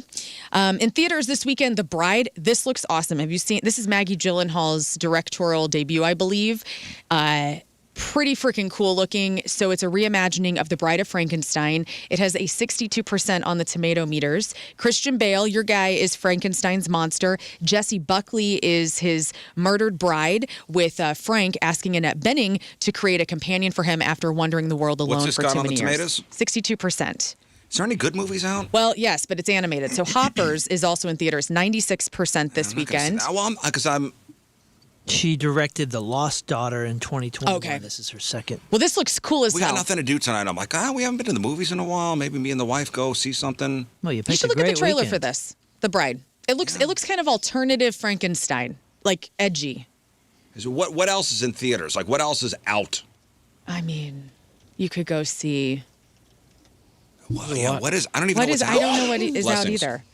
Well, Hoppers Excuse me, is movies in theaters. Hoppers, Bride, Scream 7. Peaky Blinders, The Immortal Man. No. Scream 7 with 30%. That's a terror. Yeah, that got the lowest rating of all the Scream franchises. Ooh, what about Did you see Crime that? 101? Mila Jovovich, Protector with 15%. epic Elvis Presley in concert. No. You know what you could go do? Wuthering Heights. You could go down to the High Point because they're doing all sorts of vintage throwbacks, and they may have Goodfellas going on still. What? Yes. In February, they had Goodfellas, a re-showing of that. I don't know if for March if they changed it, but they've been doing a lot of throwback movies, which is cool as hell, and they have your favorite popcorn. They do. A movie called Cold Storage that's getting 78%. what's Good today's luck, date? have fun, don't die. Yeah, that's the new, Sam Rockwell. Yeah, 82%. I would say that. That is what Yeah, I that would one Looking looks up High really Point? awesome. Yeah, tomorrow they have a movie called Surratt playing tonight. I don't know what that is. Tomorrow, First Blood, Rambo First Blood There you go. at 9 o'clock tomorrow Meals night. will love it. All right, babe. We're going to the movies. What are we seeing? Rambo. Has First there ever Blood. been a franchise with more of a tonal shift than Rambo First Blood and Rambo First Blood Part 2? I was thinking about that the other day because the first movie is a wild departure from all the sequels. Yeah. They become just like pure action, revenge porn. Like the first one was very serious, and it was serious. about like Vietnam vets and their trauma and how they were treated when they came home, and PTSD. And then by the second one, he dyed a headband around his neck and just went on a killing spree in Vietnam. It was crazy. It was a crazy, wild sequel. Your boy Alexander Skarsgård is in a movie where a timid man is swept off his feet with an enigmatic, impossibly handsome biker who takes him on as his submissive, which is getting 99%. Called Pillion. You can see that. No. Crime 101 looks more fun. Crime 101 seems more fun. That's Hemsworth. Yeah. And my lady likes Chris Hemsworth. Take her to that. I may. You'll And get then she lucky may take afterwards. me. Hey, you know what? And then she may Sounds take like a me great after. plan. I mean, that's the plan. That That is the plan. is the intended result. That is the plan. Last night, I got my Christina Applegate memoir in the mail. So she, You with the Sad Eyes is her only memoir that she's released. And I'm through the prologue, and it's going to be a kick-ass story because she is like super honest with her MS, and she is like zero-ish being given anymore. Apparently, she's telling some great stories. And She is, and she was on The View, and she was talking about, her role in Anchorman, where she's Veronica Corningstone. And it's hard to imagine that movie without her in it because she plays the love interest of Ron Burgundy, and she has so much great one-liners, and she did a lot of improv. I cannot picture anybody else in that role. I can't either. And so here's a little audio of what she said about Anchorman this week on The View that you can read in her new book. I love this story. When they came in with the initial offer, it was a little offensive. And I said, I can't do that. I know my worth. And they wanted me bad enough, and they said, well, we're going to chip in. And thank God they did, because it was one of the best experiences of my entire life. It was such a lesson. I had never done improv before, and learning from that group of dudes, that is the masterclass that people paid for. And she's talking about Will Ferrell and Anna McKay paying her out of their own pockets. Dang. They gave up some of their own salary so she would get paid. I mean, Worth correct me it. if I'm wrong, but it kind of made her career. Oh, yeah. because- It re-energized I mean, her. I hadn't thought about Christina Applegate since the show was off, Married with Children. Don't tell mom the babysitter's dead. One of my Yeah, but even favorite that, movies. that didn't skyrocket her to movie fame. She was a TV actress, in my opinion. And all of a sudden, you see her there, and you go, "Oh man, she's awesome!" And this kind of solidifies the career, in my opinion. What was the big... The Sweetest Thing also came out with Cameron Diaz, like in the late 90s, early 2000s, And which all the was guys excellent. saw that. Oh, you should. It is fantastic. There's a whole bathroom scene where a glory hole's involved. You guys are missing out just because you think it's a rom-com. It is not. It is raunchy She had a as pretty F. big TV series after. Is that what we're after, Married with raunchy? Is that what you Oh, think? yeah. Glory hole. You know how many men are like, oh, there was a glory hole involved? I will watch that this weekend. Like, I could hear. I have, Well, like, man ESP of our It audience. depends on who's participating in the glory hole. Well, it's Christina Applegate and Cameron Diaz, okay? And there is a dong involved. I'm okay. I was going to say, I'm a little confused. In fact, Cameron Diaz has to put some eye medicine in her eye afterwards. That's all I'm going to say. Just What? watch it. It's Oh. fantastic. Watch the uncut version, too, because there's a song about a penis. It's So excellent. after Married with Children, what did Penis she... was uncut, or Yes. What did she do after Married with Children? What? She dated Johnny Depp for a while. Nothing that I saw. That's what I'm trying to say. Is I think the majority of people said, "Oh my gosh, Christina Applegate, there she is again." I'm just looking at Anchorman. the movies she was in. She was in some. She had some like bit parts. Oh, she was in Jane Austen's Mafia. Without Anchorman, we wouldn't be talking about her. I'm just. I would. Oh.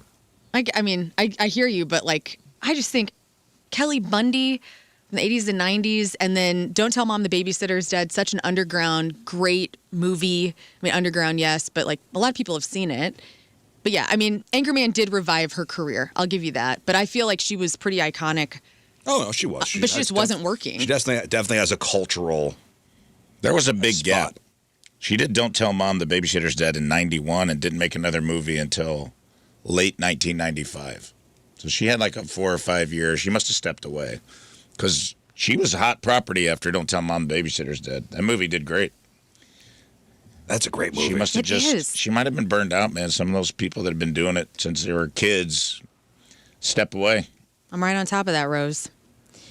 Well, Eric Dane also wrote a memoir before he passed away, and it's coming out on November 3rd. So My Book of Days, A Memoir in Moments, will be out. So if you loved McSteamy, make sure you pick that up. Did you guys watch or talk about the message he left his daughters? Yeah, from that Netflix sit-down. Oh, my God. Which is such a cool show. There's like a Jane Goodall episode, too, where, was it Ryan Murphy or, who's married to Gwyneth Paltrow? Brad Falchuk, I think he's behind it, where he interviews people where they are old or like they have a disease, and they don't release it until after they're gone. So he does like a sound story, but for, kind of for Netflix. And Eric Dane left a message for his daughters, it's not to be played until he passed away, and it was beautiful and heavy, man. If you can watch that and you don't shed a tear. On a lighter note, Christina Applegate was a founding member of the Pussycat Dolls. Didn't know that. Yeah. Well, that's right. I'm Maybe into that's that. what she was doing. It was debuted at Johnny Depp's Viper Room on the Sunset Strip back in '95. She is a cool chick. Babe, too. Her books, so far, are so good. So pick it up if you like memoirs. And finally, Loudwire put out a list of classic rock albums that we all need to have in our vinyl collection. Because I know you're such a big vinyl collector. Yeah. Riz. I mean, you bought me a record player. And have you played it once? I'm waiting for this list to know what to buy. What a terrible gift. Okay, so like when you think of albums from the 70s, like do you want me just to rattle these off? I mean, Dark Side of the Moon. Dark Side of the Moon is on there. Boston's debut. Boston's not on there. Well, that's silly. Zeppelin 4. Zeppelin 4 is on there. Pink Floyd, The Wall is also on here. In fact, Pink Floyd is one of 2 bands that have 2 albums on this list. Is Dire Straits good one. Brothers in Arms No. on there? Okay, so... Hotel California. Hotel California is on there. Okay, so these are 70s? 70s. 70s. Show me 70s. Let's go Peter Frampton. No. Okay, let's go. Bee Gees.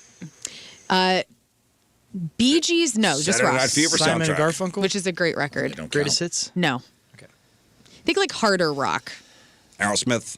Black Yes. Sabbath. Black Sabbath is on here nice. twice. Good Moon. So Black Sabbath, their debut from 1970. Also later that year, their second Paranoid. Nice. How many Zeppelins were on there? Just one. 4. Because that came out in 1970. Zeppelin and Sabbath. 71. Chuck Mangione. More hard rock, huh? Is more hard More rock? hard rock. More hard rock. Like Kiss Alive. This is the only live album that's on here from 1975. Did you say Queen? Queen not on here.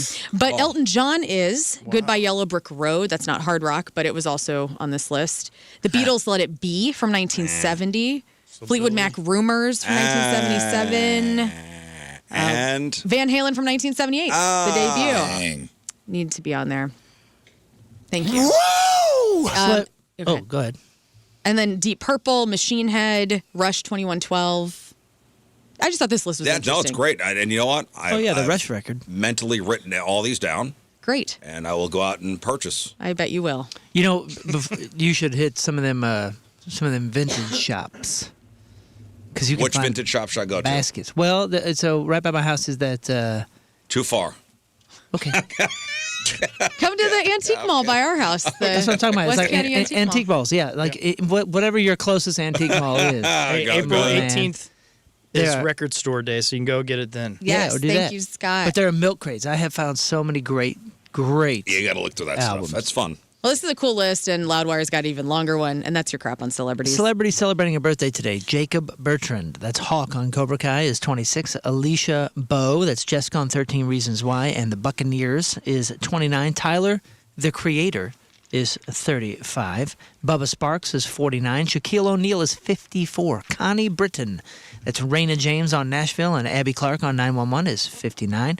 D.L. Hughley is 63. Tom Arnold, 2 first names, is 67. Kiki D, biggest hits 1976. Don't go breaking my heart. That's right, with Elton John is 79. Martin Kove, another Karate Kid actor, the villain, John Kreese is 79. And David Gilmour, speaking of Pink Floyd, is 80 years old today. David Gilmour, 80, huh? That's wild. Today's porno birthday, which is being brought to you by Patricia's, where fun and fantasy meet, is Nikki Lynn. And today's birthday girl's been in 48 fine films, including 69th Street, The Brat Pack, Breast Wishes, Carpet Munchers, Clam Jumpers, Her Cup Runneth Over, Latin Hoochies, Lesbian Swirl Fest, The School of Hard Knockers, Three's Humpany, and who can forget a role in 1997's Boob Watch 3, Land Ho! Come and knock on our horse. Nikki Lynn is 52 years old. That's porno birthday. Those are your crappy birthdays, and that was your crap on celebrities.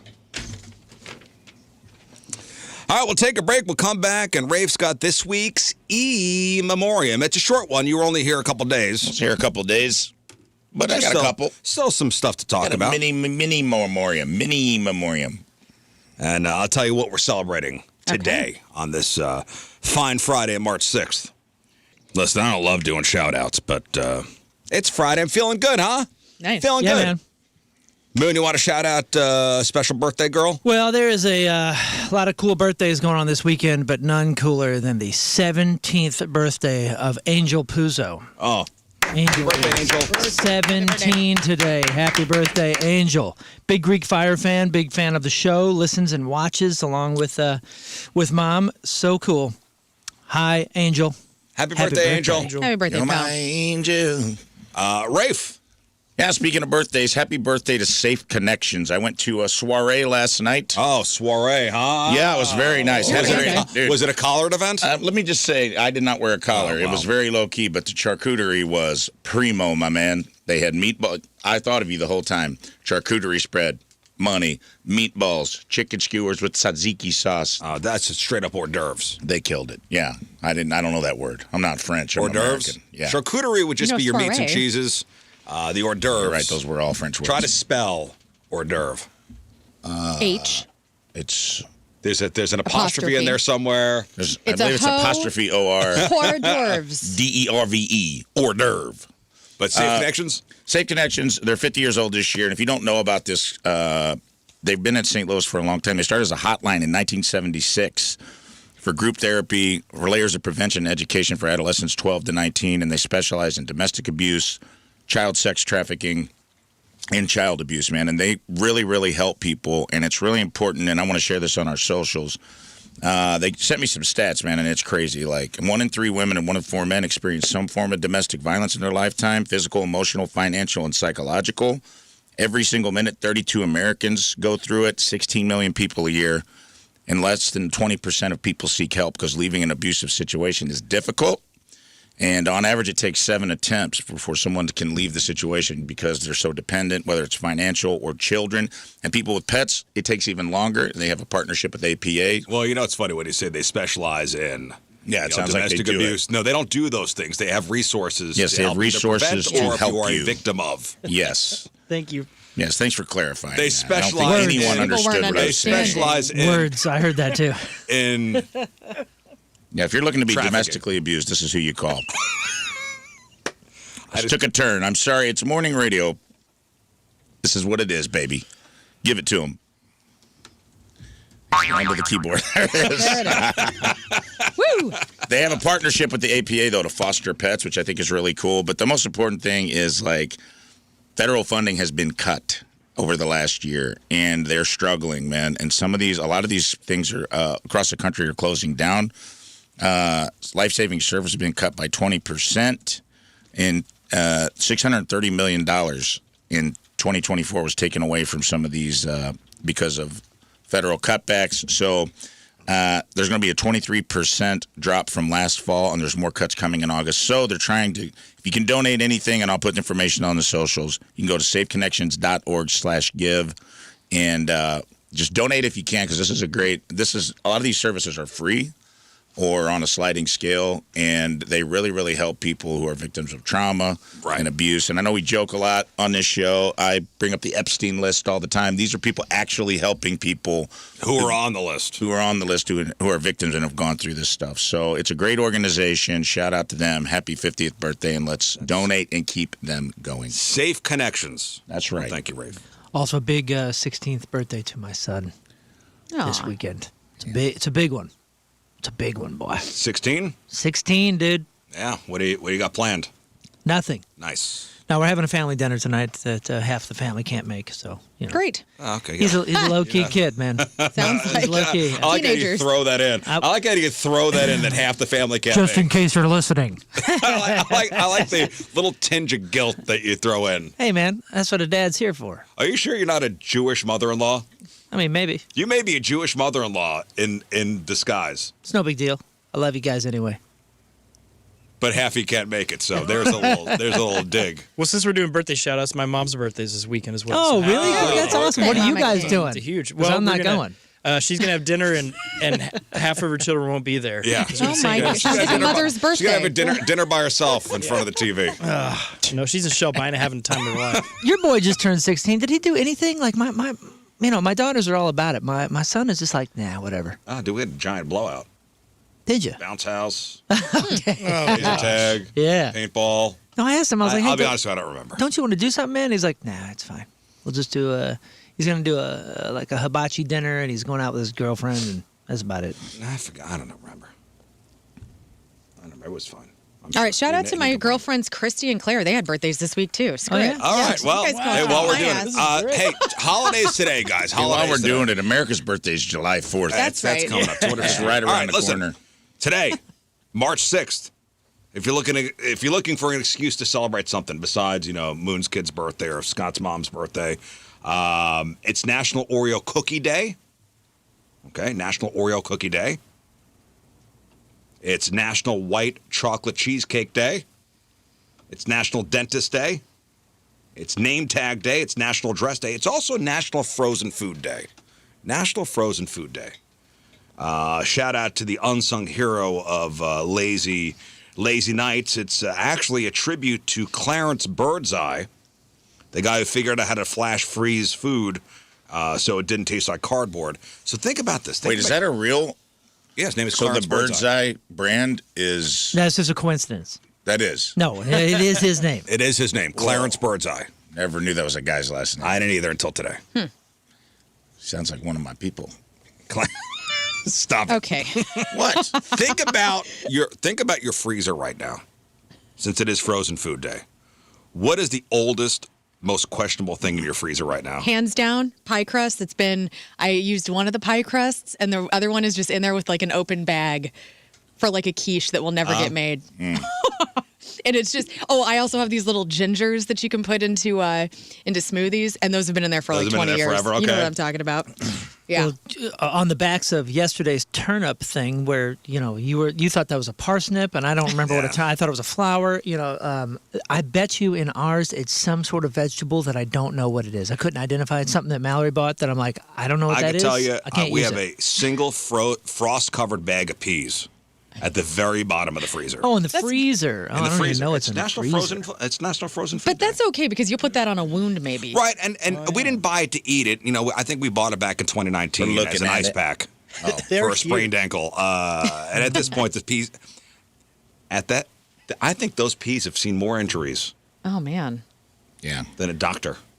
You know what's in our freezer right now? Girl Scout cookies that when we opened them didn't taste right. They were kind of stale and kind of weird.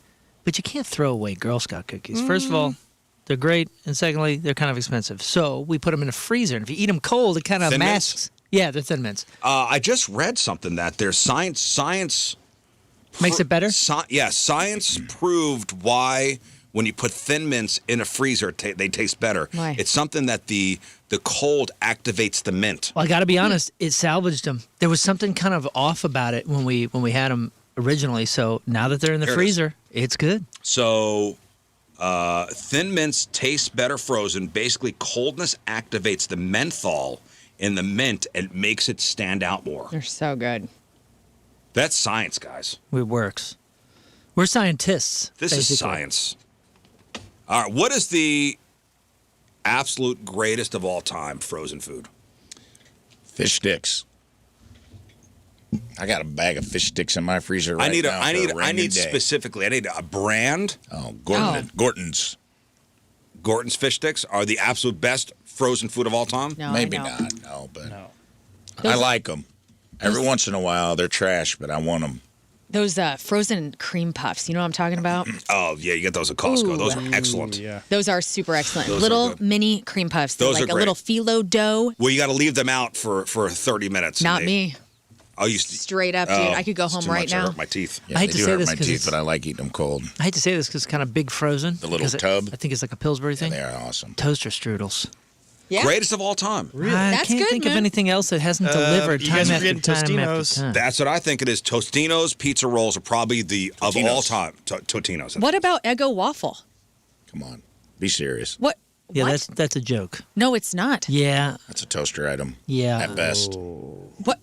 So is a paste. So is a strudel. Yeah, we didn't have a I didn't problem like with what he that. said either. Oh, Well, then we're you just don't talking know what fro- you're at least talking his you about. should be on my side right now. dude. Icing. We're just talking frozen And food. filling. They are Coming frozen. I know. A I'm fake not waffle. arguing with you. A fake waffle I will fight you. I'm okay with your answer actually. Okay. Sorry. with an Okay, Eggo I'm sorry waffle. to you. They're not even waffles. Tater tots. I don't even know WEIRDO. what they are. But they're a frozen food item. We're talking the hash- the thought we were talking greatest about of good all ones. time frozen food item. Hash browns are great. Totino's pizza rolls have got to be at least in the top 5. Yeah, Red Baron pizza. Yeah, the What little mini about ones. Stouffer's macaroni and cheese? No. No, don't be Oh, the serious. Are you lasagna. kidding? I can't deal That with is a the frozen gold mac standard. and cheese. No, thanks. No. Of it's not. frozen mac and cheeses. I don't like Yes, a frozen it mac and is. cheese. What's the point? I don't understand why we need a frozen mac and cheese. It's never good. Yeah, who It's that's cold. Nobody's Unless it's in a It's TV dinner orange. with a brownie. It's orange lava. You're right. So are those pizza rolls too, dude. Your mouth's gonna fall off. Oof. The roof of your I mouth. love to squirt hot pizza juice to the roof of my mouth. Magma. You know it's too hot.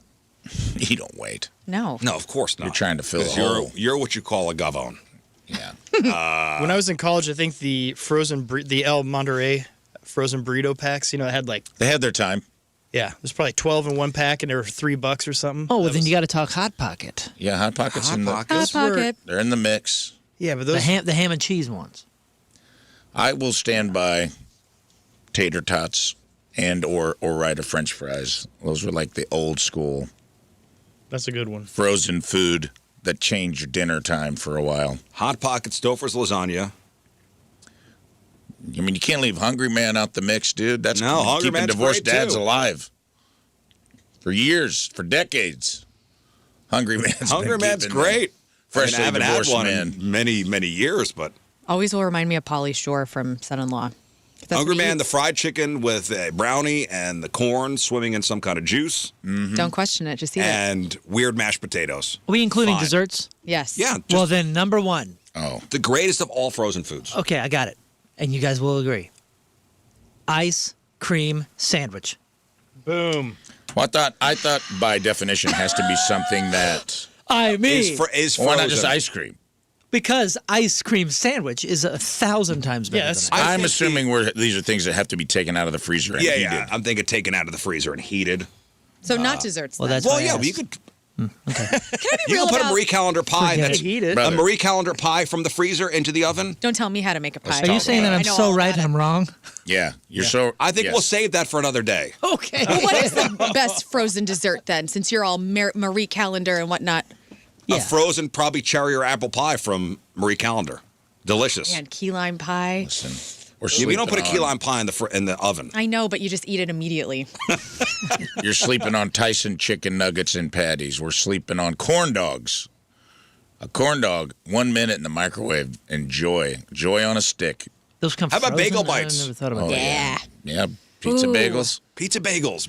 Pizza in the morning, pizza in the evening, pizza at supper time. Pizza's Dude, the on mini a bagel bites. bagel. Oh, God. Come on, man. And now, listen, has It's in there. hand in hand with Frozen Food Day, has the air fryer really changed the game? Oh my God. Do you guys, as husbands and partners, do you guys just air fry out every day of your life? Because My husband does. Even last night, he's like, hey, I'll make dinner. Great. What are we having? What are we having? Rice. Where is it coming from? The air fryer. How do you air fry rice? Rice. Oh, yeah. We have one of those like steamer air fryer machines. Oh, well. And You're not really air frying then. You're just steaming. Ladies, listen, you got a man who won't cook?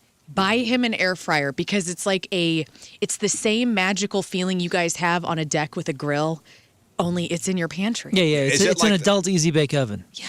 Is it like the Ninja one that's got a whole bunch of different settings with on the it? two of them, yeah, we got a new one. He's like Indiana Jones, like exploring recipes. It's amazing. I mean, listen, man, just throwing French fries in there in the air fryer, game changer. Mozzarella sticks, game changer. Well, listen, happy National Frozen Food Day. Go enjoy something today. Let me see, frozen banana pie. Say Tombstone less. pizza. I can't remember the brand, but there used to be like frozen sausage patties that I used to bring to work back in the Emmis days. Yeah, I remember that. Always Frozen smelled sausage. Yeah. I mean, Billy. Like the pucks. They were pucks, yeah, but they were frozen. They weren't the red box. Johnsonville and Billy. Was it Billy Dean? Oh, James Dean. No, Jimmy Dean. Jimmy Dean. We had to find it. We found it. James Dean. Jimmy Dean's got some good breakfast sandwiches. Yeah. That you can just pop in the mic. Let's go. I forgot about those. Rafe, I think it is your turn. Okay. Step on up, buddy. It's time for this week's E-memoriam. And this week's E-memoriam is going to be a mini E-memoriam, because I was only here for 2 frickin' days. But those of you that don't know, the E-memoriam is a lot like the Oscars in-memoriam, where we say goodbye to folks we lost. Sometimes we always end it with real RIPs, but sometimes it's ourselves. Sometimes it's trolls. Sometimes it's topics we talked about, people we upset, emails we received. A lot of times unhinged folks. Sometimes valid points being made. But either way, no one is safe. Anyone's up in this week? Let's start with me. Oh, you. R.I.P. This week, I must say goodbye to my government name. Oh, I know where this is going. A name given by the hospital, but not the name written in the stars. For I have been summoned, called by spirit and destiny to receive honorary membership into the Blackfoot Nation. Yes, the little white lie every white trash kid and every Midwesterner was told their whole life, that they have Native American blood, only to find out, sadly, in 23andMe, that they were fooled. They were lied to. They have no granny baskets. Their granny is very Irish. But it turns out I'm about to make a lie into a truth, because I've been invited to the Blackfoot Nation in Alberta, Canada, to receive official membership into the Blackfoot Nation. And after consulting the ancient oracle known as the Native American Name Generator, my spirit was revealed. Where you had to answer a couple quick questions. Of which it was a lot like the Harry Potter, which, how are you, House Gryffindor or Slytherin? I'll be honest, it was a lot like which friend's character are you? I'm a Chandler. I'm a total Monica. I'm a Rachel. After finding out which Sex and the City character, Samantha, I am, I also found out my name. Akachete, which means warrior. Man, we timed that perfectly. I can't believe that just happened. That is fate. But my full name is Akachete Apnea, sleep warrior. For due to an obstructive sleep disorder, I fight for my life every night in the spirit realm of our elders. While others rest, Akachete Apnea wages war against the darkness of suffocation. While others sleep peacefully beneath the stars, Akachete wrestles the night demons of uninterrupted breathing. Akachete's snore is no snore, it is a battle cry. The elders have spoken. My snores are not a disorder, it is a drumbeat of destiny, albeit an irregular drumbeat. It's more of a death rattle, I think. Yes, so much more of a death rattle. My journey back to my roots includes a sacred drum circle, ceremonial face paint, a sweat lodge purification, and receiving my rightful place among my people. But alas, my spiritual quest has one tragic roadblock. Canada. You see, in my reckless youth, I was deceived by the white man's firewater. Okay. Okay. That's correct. Poor young Akachete was deceived by the white man's firewater. And the firewater was strong, and the police much stronger.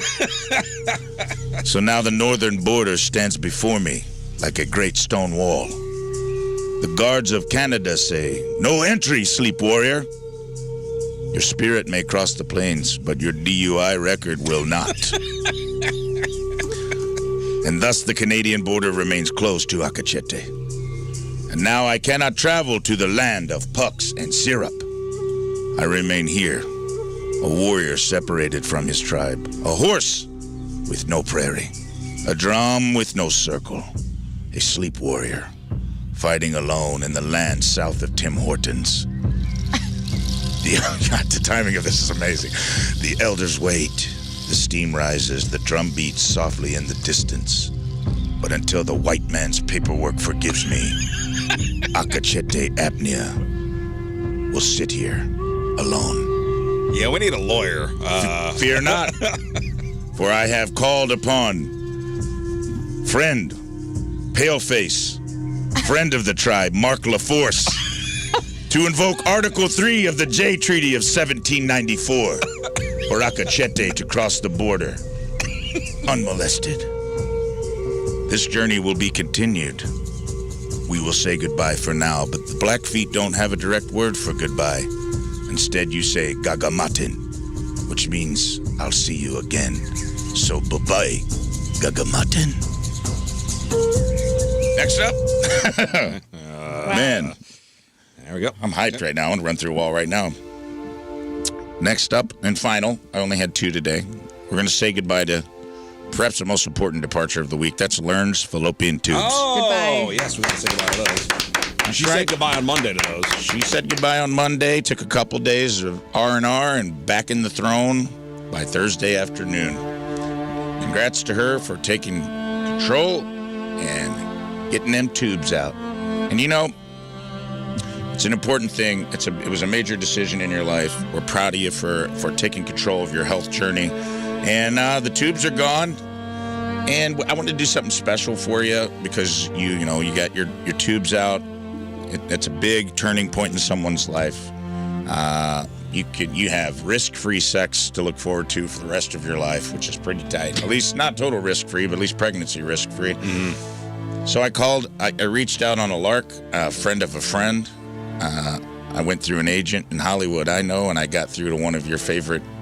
It's actually one of your heroes, and I told him what was going on. And believe it or not, someone you're going to be really happy to hear from reached out, and they've actually prepared something for you. A get well soon.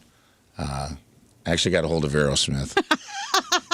Whoa, she's crazy. Oh no! Whoa! I can't wait. And Steven Tyler reached out and left you a message, and he sounds pretty haggard. I'm not going to lie to you. He's not his best work. No. But this is what Steven Tyler is now. We'll have to accept that as reality for the next 3 to 4 minutes. Uh-huh.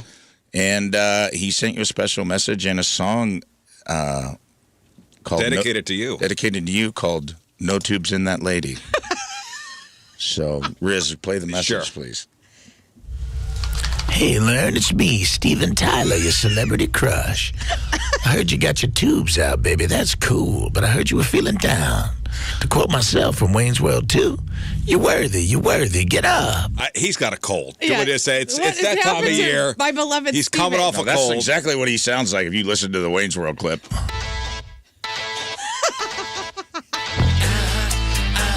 No tubes in that lady.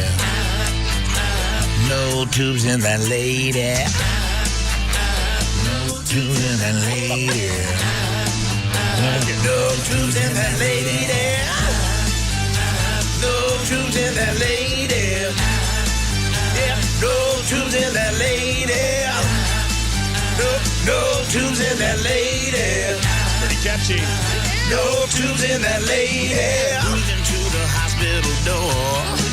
Took a uterus to surgical floor. We took a long deep breath and good night. Baby, her tubes may be gone.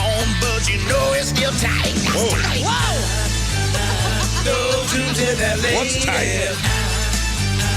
No tubes in that lady. Oh, we were having a time of our lives until the doctor, he said, this left ovary need cauterize. Then we whipped out them fallopians and threw them away. No tubes in that lady. Yeah, no tubes in that lady. No tubes in that lady. No tubes in that lady. Now it's time for learn to recover. Before weeks until she can't take a lover. Saying the doctor advice, a love is still paradise. She got the body of a Venus, but there's no tubes inside. No tubes in that lady. Yep, no tubes in that lady. No tubes in that lady. No tubes in that lady. Endometriosis, alright. Take a sleep, dear. Really got fallopians out. Never need to pull out a hair. Oxycontin about to kick in. Wake up feeling alright. She's gonna get loosey, loosey, loosey, goosey. Got Joe Perry involved for you. What an honor. This is amazing. Huge. Pull Joe in the mix for a little guitar solo here.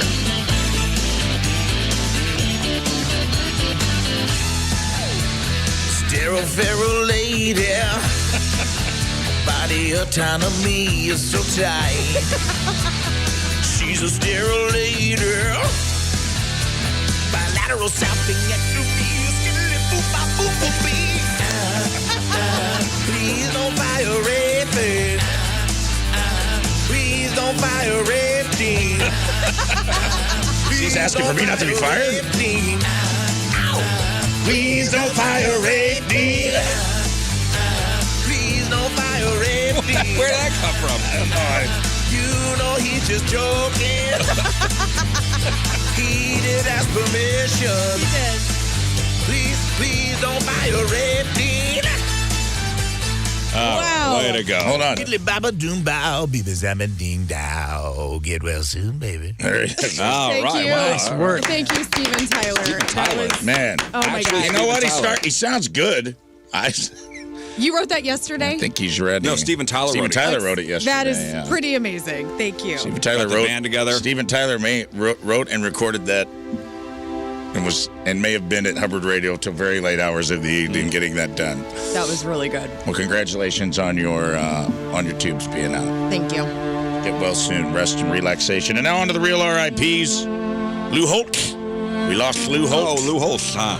Lou Holt has gone to knock on heaven's door and run the Notre Dame offense in the sky. Unfortunately, we lost Coach Lou Holtz, beloved college football and NFL analyst. Neil Sedaka, singer of Calendar Girl, and what other song? Yep. You got it, Calendar right. Girl. Yeah. No, he had some other hits. He had some other songs. He had The to be girl up on the there. calendar. Yeah. And then, of course, world famous Boris Bosky. Oh, yes. Russian Grand Chess Master also passed away this week. And those are the only real RIPs I have, and therefore, this concludes Akachete's E-memoriam. Thank you. Very much. Akachete. All right, listen, let's take a break. We'll come back. We'll give away some stuff. Quick game. We'll play Porn Star Weatherman. Just a quick game, and then maybe some emails. All right, so Moon, you're great at this game, aren't you? This one I'm 50-50. I think Lauren has the expertise in the Weatherman. Okay, so listen, Rafe will read you the name of a showbiz personality. Mm-hmm. She's a fan of weather. I mean, beyond anyone And you're a that fan we of know. giant fan of pornography. No, that's Scott. Between those two. So, all right. So, Rafe will read you the name of a showbiz personality. You tell us if the person is a porn star or a weather person. 2 out of 3 right, you win your choice of tickets while supplies last. Filter Finger 11, special guest Local H next Friday at the Family Arena. We got tickets for Can You Feel the Punk tonight, Saturday, May 2nd at the Pageant, a punk rock celebration of the music of Disney. And we have tickets for Point Fest to give away, featuring Stain, Blue October, Mammoth, Highly Suspect, From Ashes to New, Sleep Theory now on the lineup. And more Saturday, May 16th at the Hollywood Casino Amphitheater. You have a Learn and you have a Moon Lifeline should you need them, or they could team up together, whatever you guys want to do. Cool. They're there for you should you need the help. 314-624-3833, 618-398-3833. We're going to play Porn Star or Weatherman next. All right, so everybody's idea of a spiritual retreat would be different, huh? I'm sure. Like, so you want to go to Sedona, Yeah. right? That's where the Vortex. The vortices are. The vortices, and there's all sorts of like women retreats, Right. yoga and pillow fights and whatnot. So maybe Moon, your pillow fights in Sedona. Nice. Yeah, Your you know how it idea is. of a spiritual retreat would be what? Maybe out in a cabin somewhere in the woods. No, actually, I have a very particular spiritual place, and it is these two locations in Arches National Park in southern Utah. Ah. That's my spot. Okay. That's my place. And- I've been to Sedona. I've been everywhere, Southwest. And if you go there, what are you going to do? Just chill? I just kind of sit and let time do its thing, and yeah, man, you just become one with the red rocks. You see, Sounds very hippie. it is whatever. It's very hippie dippy. nice. That's fine. But it's been a spiritual place for me since I was a kid. Well, check this out. There's a new their quote vacation spot.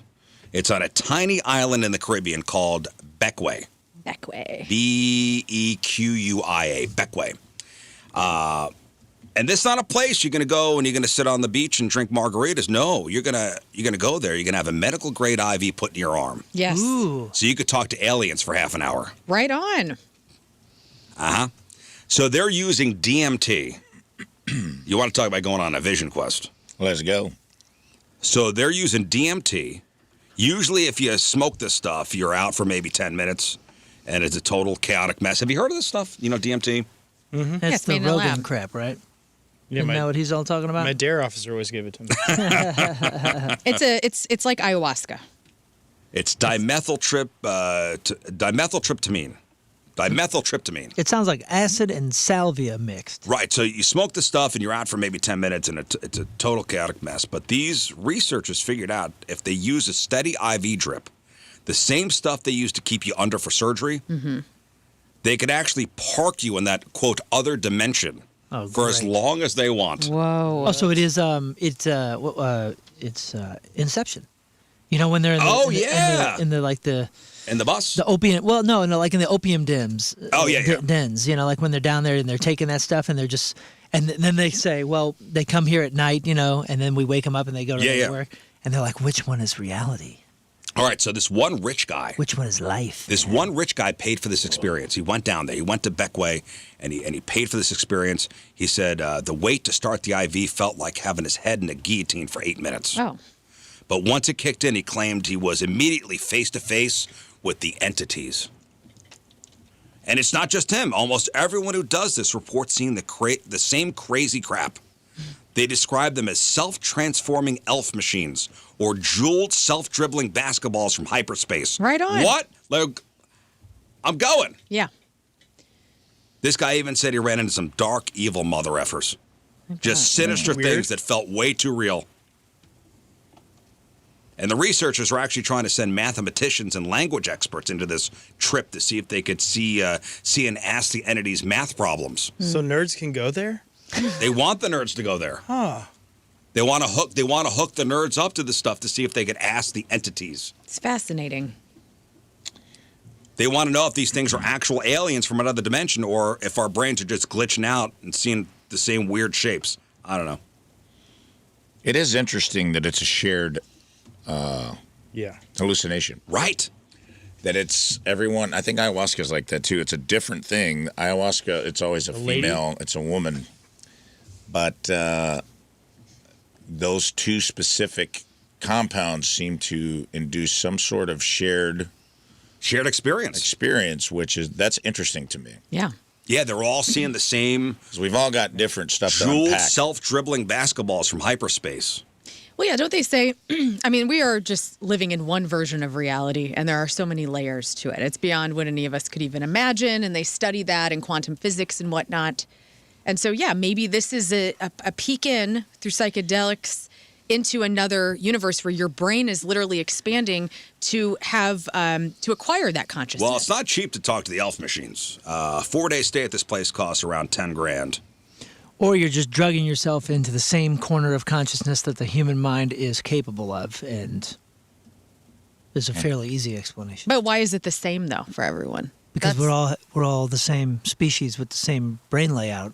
But that isn't curious to you, like the basketball. What is it? What did you say? It's jeweled, self-dribbling basketballs. Yeah. I think it's as possible that it's a completely metaphysical and spiritual thing as it is a possible consciousness and physical scientific thing. The brain's capacity as a physical thing, as a it's the corners of consciousness, whatever. This is just a drug-induced thing that is sending the human brain into what you metaphysically would be called a shared experience, but actually it's just a similar experience. Can I ask you this? When you think about that thought, you know in Hunger Games how Katniss tries to shoot an arrow and it hits the sky and it's like that screen.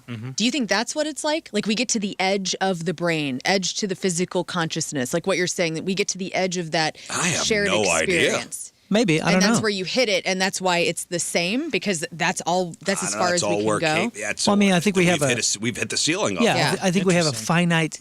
I think we as humans, our curse, if you will, is that we have a finite capacity or a finite distance in which we can understand anything. Well, the perk of this is that You know what I mean? since it's an IV, they have an abort button. So if you start seeing the evil demons and you can't handle it, they just turn the dial down and you're back on the beach in 3 minutes. That is sweet. That is cool. You do? You have an ejection seat on this thing, yeah. That's awesome. Because you're on an IV. Yeah, but how do you know?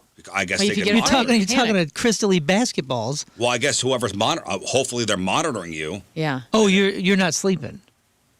Well, you're under, I thought, right? I think you're under, but I DMT. think they can monitor. Yeah, you're under, right? You probably have an eye DMT mask is very on. fast. Not this though. Yeah, Not this will keep you under, but like when you normally do DMT, there's a comedian named Shane Moss who brings it on the road with him, and he'll offer it to you in the green room if you want. He'll trip DMT before he goes on stage. It's Whoa. crazy. Whoa. Because you're only gone for You're for maybe 10 minutes, maybe. not even that. He wasn't. That's wild. You just kind of power down for a few minutes, and but it Like feels sleep, like or does it you're look just like a kinda crack addict? almost It's all K-hole. Yeah, a little. I mean, Oh, his man. eyes were closed, but it was almost like He's there, but he's not there. you're gone for a this is second and you're wild. back. It's That almost seems like like a safe- I'm curious. I in a too. way, Have but Have I you wanna ever done consider- this stuff though? Because when I went to interesting. Mexico last time, I had a bunch of rum, and Jimmy Buffett showed up to me, and we're just hanging out. It was awesome. Well, you know what? I've been wanting to go up to Denver and do like the self, like they sit with you. Obviously, it's psychedelics, like it's either LSD or Well, that they're mushrooms. giving you ketamine. Or ketamine, but they monitor you, and it can help you with depression. I mean, a lot of veterans have PTSD, done it. absolutely. Yeah. So I don't know, like that's interesting to me, but I love this abort button because that's the thing about like psychedelics, like mushrooms. There is no abort button. You can't get off the. You were on the you train can't for get a off the couple train. hours. But I'm That's still what's confused as to interesting how does somebody, if you're under that type of influence, how do you hit? That's like saying you're not gonna see it. here's an eject button. You just hit they this know. if it gets Well, weird. I'm hoping they know. Whoever's monitoring you could see, like, oh, this dude is going down a pretty. But that's the thing. But it seems like the about- illusion of safety. DMT very much is like Inception because in real time it's 5 minutes, but in the experience you're having, it doesn't feel. It You're feels growing like a you're gone beard. for a while. Right. Yeah, dude. Time's a And man-made so it's concept, dude. technically, dude, you're not you could do it before you come to work if you want. Like you Yeah. could have a cup of coffee and a little DMT dropper and just go talk to the imps for 5 minutes before you come to Talk work. to the bejeweled, self-dribbling basketballs. I do find it interesting that it's because of the human brain, though. Like the shared experience of seeing, and I think with ayahuasca, it's called Mother Ayahuasca La Madre, feminine, loving, stern teacher who guides you through the experience. Off the top of your head. And then with Yeah, off the top. and DMT, it's almost always these little gnomes, imps, or small creatures, and it's like. That's interesting to me that no one sees the jolly like not one person if we're manifesting this out of our own like memories, imagination, trauma, you'd think there'd be some major differences, but it seems like these specific two, because like when you take mushrooms or you take LSD, people have wildly different experiences. Some Yeah, people 'cause have good there's- trips, bad trips. Yeah. People see things, don't see things. Sometimes it's auditory, sometimes it's And it's visual. Very, environmentally. Yeah, who Right. you're with, Influenced. what's around right. you. This is way more rigid. This is just tapping the buttons of the brain, and that's why I'm It's saying interesting to me. the human brain has limits. As creative and crazy as we can get and start. Just so happens I brought some DMT, guys. Unlocking See you in doors. 5 minutes. I want to fly free bird, yeah. Well, 10 grand, and you want to go down to this Caribbean island and get hooked Rapes up to with the the IV. imps. 10 grand. 10 grand 10 for 4 days. Money well spent. Let's take the Rhino down there. Feed your head. Is this one of those just like the ayahuasca stuff where the shaman like has a bucket so you can poop Hey, and puke let's in? take let's take the sound. Ace Ventura Rhino down there when people come out of their trip. We're coming out of the ass of the Rhino. And they don't know if it's over or not. All right, let's give away some stuff.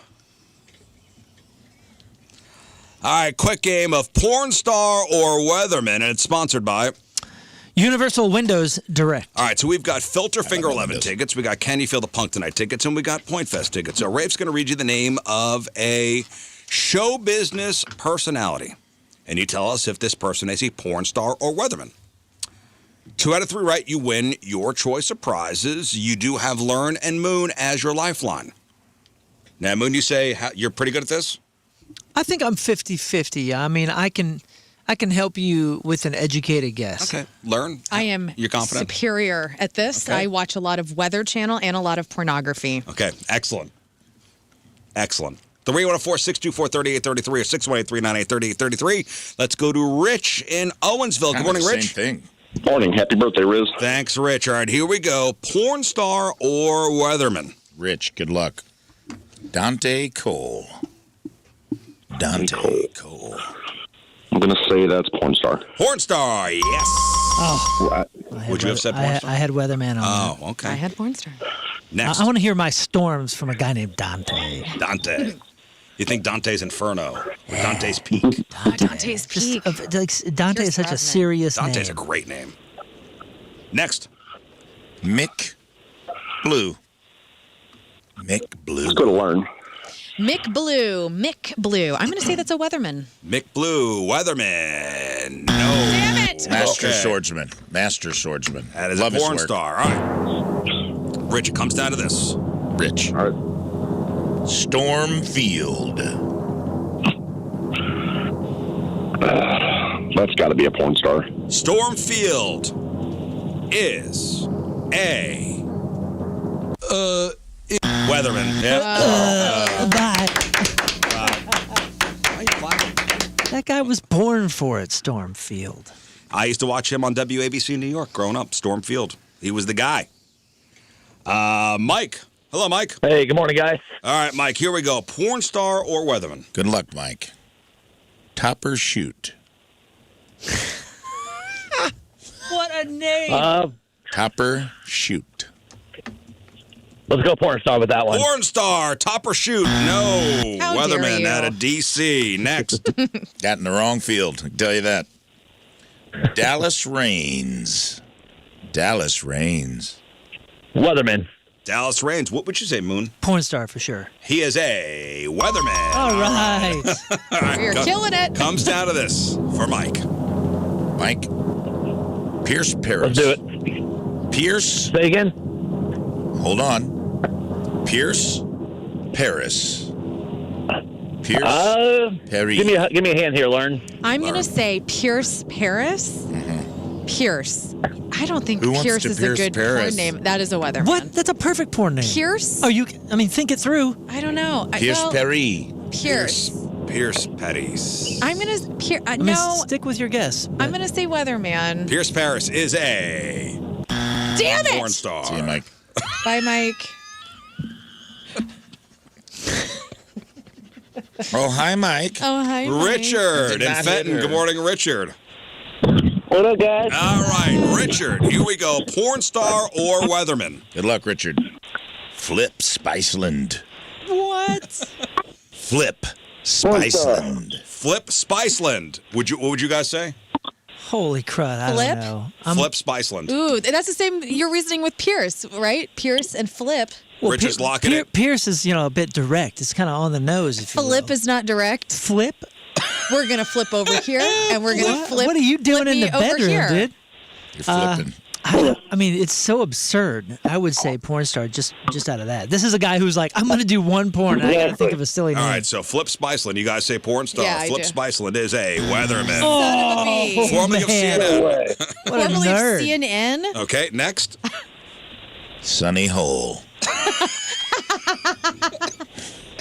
Sunny Total weatherman. Hole. Sunny Hole. Sunny Hole. Sunny. That's a real name. Sunny Hole. What do you think? Sunny Hole. Weatherman. Sunny Hole. Well, what would you guys say? Nope. Porn star, definitely. I'm saying, well, Sunny Richard's Hole. locking in. Richard, you lock in weatherman? I'm going weatherman. Yeah. Locking it in? Yep. Sunny Hole is a weatherman out of Missoula, Montana. You That's have right. your mind in the gutter. KPAX. He's actually a Jackson Hole's weatherman, which is hilarious. All right, That's even funnier. comes down to this. Damon Dice. Damon Dice. Damon with a D at the end? Damon? Damon Damon. Okay, D-A-M-O-N. okay, I'm just making Dice. sure. The double Or D. Damon. Damon Damon. Dice. Well, he had a D at the end. Damon. Oh, there's a D at the beginning of the other one. Damon Dice. Damon Dice. Double D. Damon Dice. Damon Dice. Porn star. Locking it in? Yep. And we got ourselves a winner! We got a winner. Hang on. You did it. Okay, you did it. Okay, let's go to Debbie in Edwardsville. Good morning, Debbie. Good morning. All right, Debbie, here we go. Hey, Debbie. Debbie. Hi. Good luck. Rocco Reed. Rocco Reed. Rocco Reed. Porn star or weatherman? Debbie, your pizza. I'm gonna go with Weatherman. Rocco Reed. What do you guys say? Porn star. I'm gonna say porn star as well. All right, Rocco Reed. And Debbie is locked in weatherman. And he is a porn star. 0 for 1. Next. What'd you say? Don't say that on the air. All right, Debbie. Oh, Seth Gamble. Seth Gamble. Blow on these dice, Debbie. I'm Seth Gamble. okay. Did you do that peyote already, Ray? Yes. Yeah, DMT. I am on He's been DMT. I don't DMT remember. I'm not the going to whole remember morning. any. The imp is talking right now. Okay, well, since I want tickets to Moon's show, Ooh. I'm going to go to Moon. for Oh, this Moon. one. Seth All Gamble. the pressure, pal. Seth Gamble. Hey, Man, I don't know. I mean, it sounds like a weatherman, but I want to say that that's kind of a, Seth Gamble. like, you know, if you're looking for a fake name, you're like, well, Bill, Tom, Seth. Oh, yeah, Seth. Seth. Porn star. Show me porn star, Seth. Yes. Yeah. Yes. Woo, thanks, Moon. All right. Well, it comes down to this. This final one for the win. Good luck, Debbie. Guy Okay. Hagee. Guy Can I Hajai. pick someone, or do I have to No, you answer? can pick somebody if you want. You could pick Moon again if you want. Guy Hagee. Okay, Moon, I'm putting all this on your Oh, my shoulders. gosh. What Guy Don't Hagee. disappoint my grandson. You want me For to the- drive you to work? for the too? grandkids. For the grandson is grandkids. involved. Damn right. All right, say it again. Guy. Hagee. Show me weatherman. Guy Hagee. Woo, for the is win. a weatherman. Yes. Wow. Ooh, All thank right, you, Debbie. Moon. You're welcome. I'll see Thank you at you. the show. Weatherman out of Hawaii, Well played. Honolulu. You got to pick her up and drive her to the show, too. I know.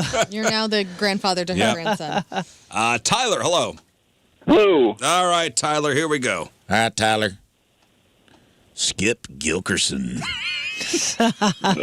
Skip No way somebody's going on camera Gilkerson. naked with Gilkerson, right? Hey, man. I kind of agree with you. I think I'm going to go Weatherman. Skip Okay. Gilkerson.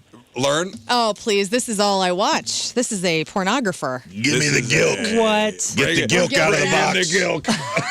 Let the gilk out of the Gilk, I box. can see. Gilkerman, no way he's putting that on there. Gilkerson. Gilkerson, Gilkerson. that's even worse. Gilkerson is a weatherman. Yes, yes.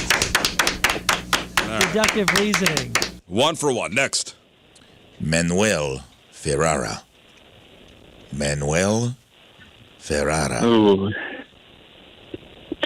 I feel like Learn would watch this kind of porn, so I'm going to go with learn just to double check. Damn straight. That is a 1,000% pornographer. Let's go. Manuel Ferrara. Ferrara. I can't roll my R's because my tongue is short. Learn is correct. Yes. All right. Congratulations, Tyler. Hang on. Baby tooth short tongue can't roll her R's. Baby tooth golfing short tongue. Josh. Hello, Josh. Sure, native. Good morning, guys. Happy birthday, Riz. Thanks, Josh. Here we go. Josh, good luck. Xander Corvus. Xander Corvus here. Hi, Xander Corvus. Hey, Xander Corvus. Hi, Xander Corvus. Welcome to the lawyer convention. Let's go porn star. Porn star. Yes, porn star. Really? Okay. All right. 1 for 1. Next. Corvus sounds like something you'd catch from Xander. I don't like it. Augustus Belvedere. Augustus Belvedere. He took a slow boat from China. Weatherman. Augustus Belvedere. You going to lock that in? Yes. What do you guys say? Augustus I'll Belvedere. say a weatherman in Idaho. He's in Sunset Valley. It's Yeah. so Weatherman, it might just be porn star. Oh, Augustus. Yeah, it's a weatherman. Gussie Belvedere? Oh, Gus. Gus. Gussie the hussy. And you said Weatherman, Josh? He did. Weatherman, yep. Correct. Sunset Valley, Idaho. Savannah, Georgia. Let's go. Savannah, that makes Georgia. more Which sense. that is a Savannah. Augustus Bill. All right, last. Why, Augustus Belvedere, I haven't seen you in years. Loves it. A southern gentleman. Yeah. Yes, sir. Your grandmother passed recently, didn't she? Augustus. Augustus, come and give Mama a hug. Ethan, final contestant, porn star Weatherman. Here we go. Ethan, good luck. Jules Ventura. Porn star. Jules Ventura, porn star. Yes. Indeed. Next. Johnny Mountain.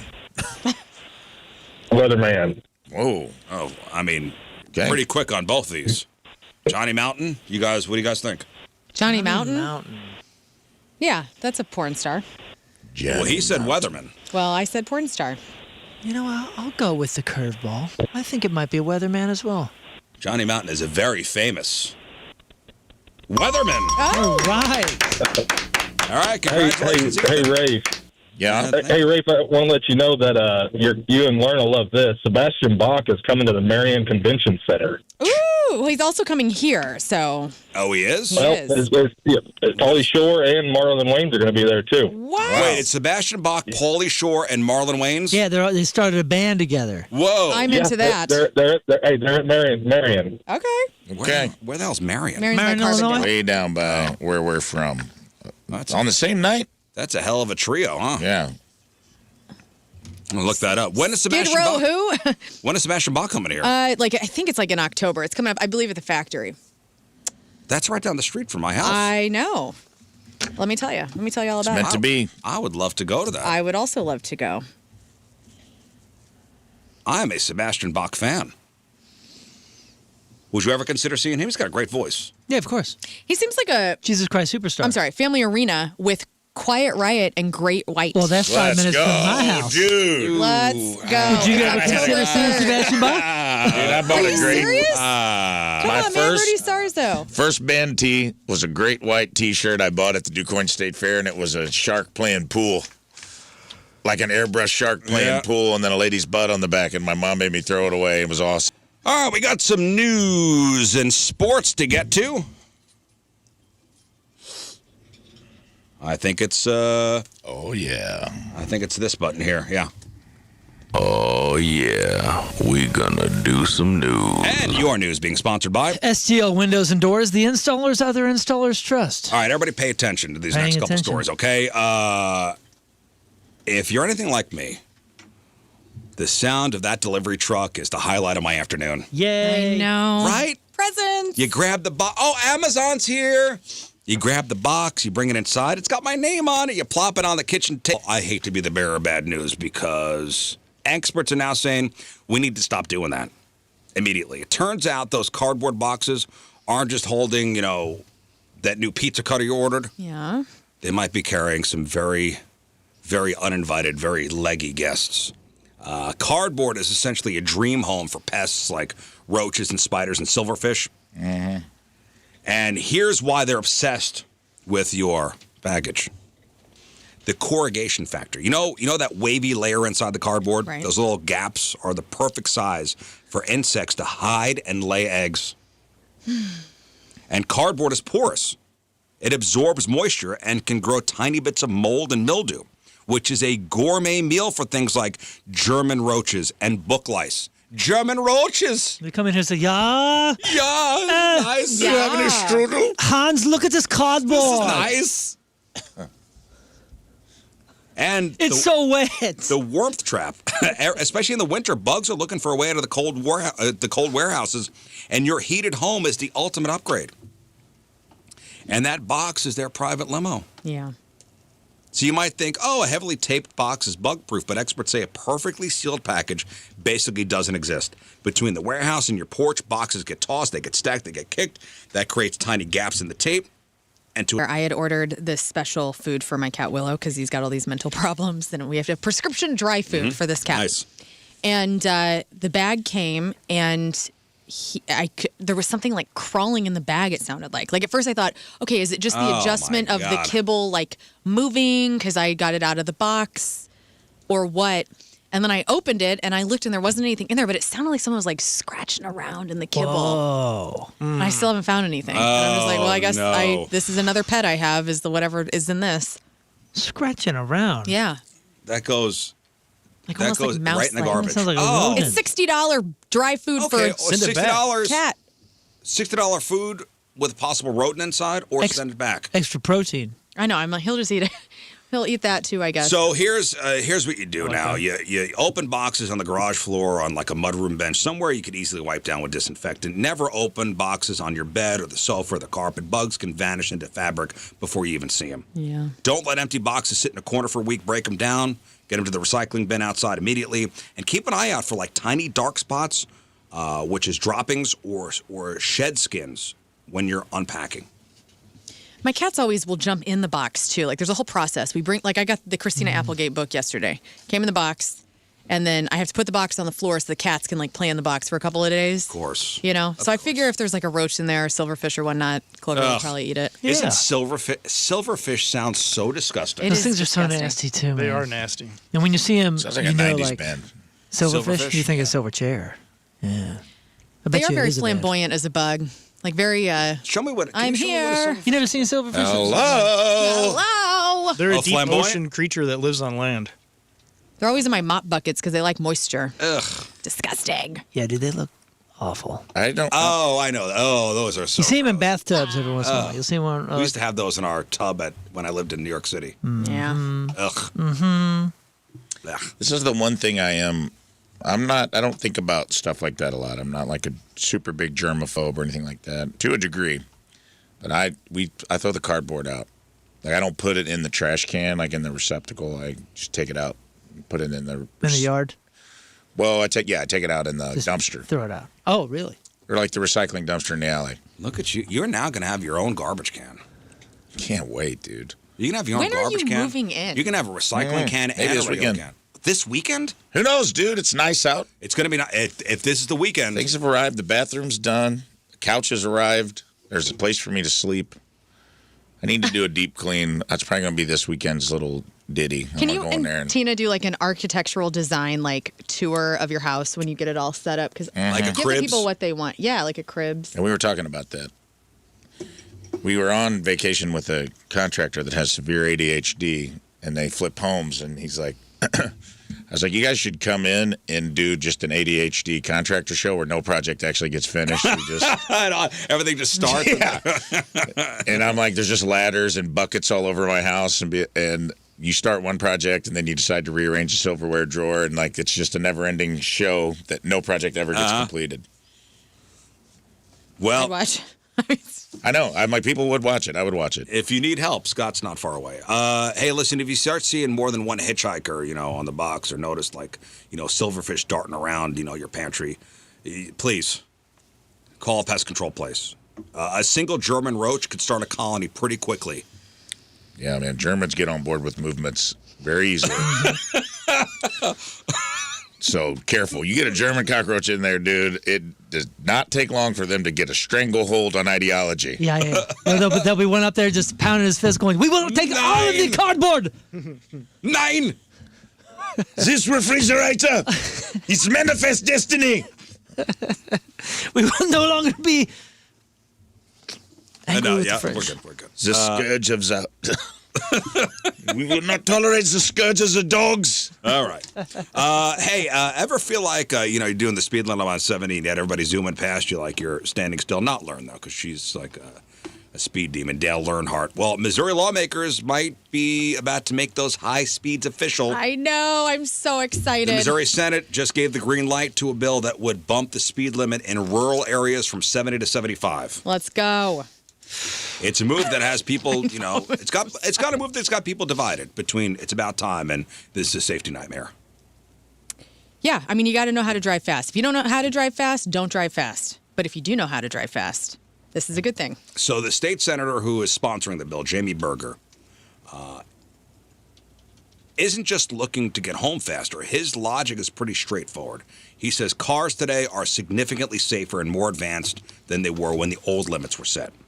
And then several states bordering Missouri already have made the jump to 75. And the goal is to keep the flow of traffic consistent. And he says, let's be honest, many drivers are already treating 70 like a suggestion. Yeah. I think this is dumb. And the best argument I've ever seen, and I wish I could find this video, there was a guy, he was doing a speech, and I'm not going to articulate this the way that he did, so please look this up. He was saying that we should have our speedometers in time it will take to get you someplace, rather than miles per hour. Mm-hmm. He goes, because it's super deceptive. The difference between 10 and... But that is the time to get to somewhere. But that's not how we view it. Miles per hour. Think about what we're talking about. We're talking about doing 75 instead of 70. Right, so it's 5 miles an hour difference. The difference that it will make up in time is insignificant.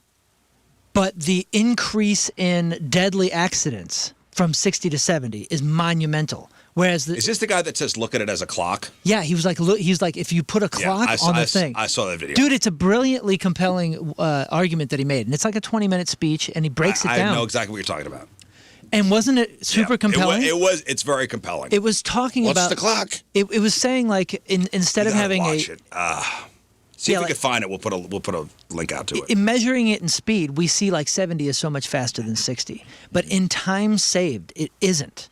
But the danger... But if you look at it as a round clock, the difference between, 10 miles an hour and 30... The two is negligible, almost. Yeah, like you're... It's not going to really get you there faster. You're saving a ton of time between 40 miles an hour and 10 miles an hour. It's hard to articulate. But once you get up past like 45 or something like that, the time that you're saving is nearly insignificant, especially when you compare it to the stats of death and injury. Here are the stats. From increasing the speed. When you look at the physics of this, and the numbers are pretty sobering, a 5% increase is linked to an 8% jump in fatality rates. Which is insanity. Why would we even consider this? When you break down the real math. It's literally measured in time. It's miles per hour. I know, I know, and I said that, but you got to watch this guy's video. It's not measured in time. It's measured in distance. See if you can miles per hour. Yes, I understand that. Miles per hour, because they have to have some sort of secondary measurement to measure it against. So if I'm driving an hour and I go 80 versus 45, I'm getting there almost twice as fast. If what? Right?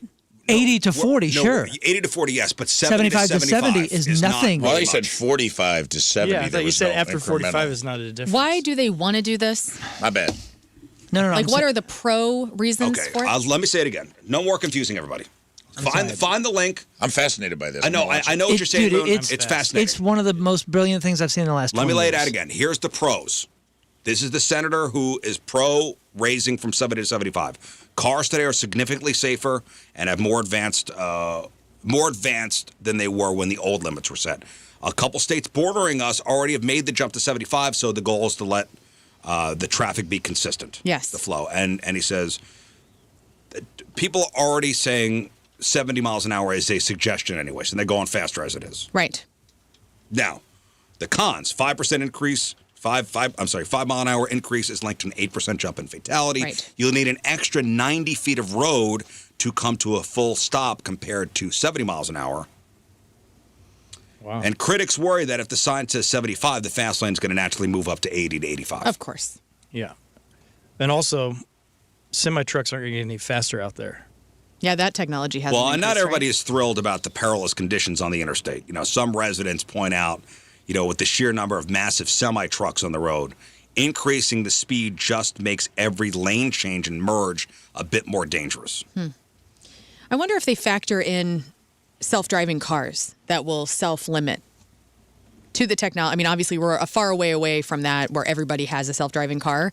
But as far as technology advancements, will that make it safer? Well, I don't know. Because but now they won't go over 75. The Senate said yes. The bill's heading to the House.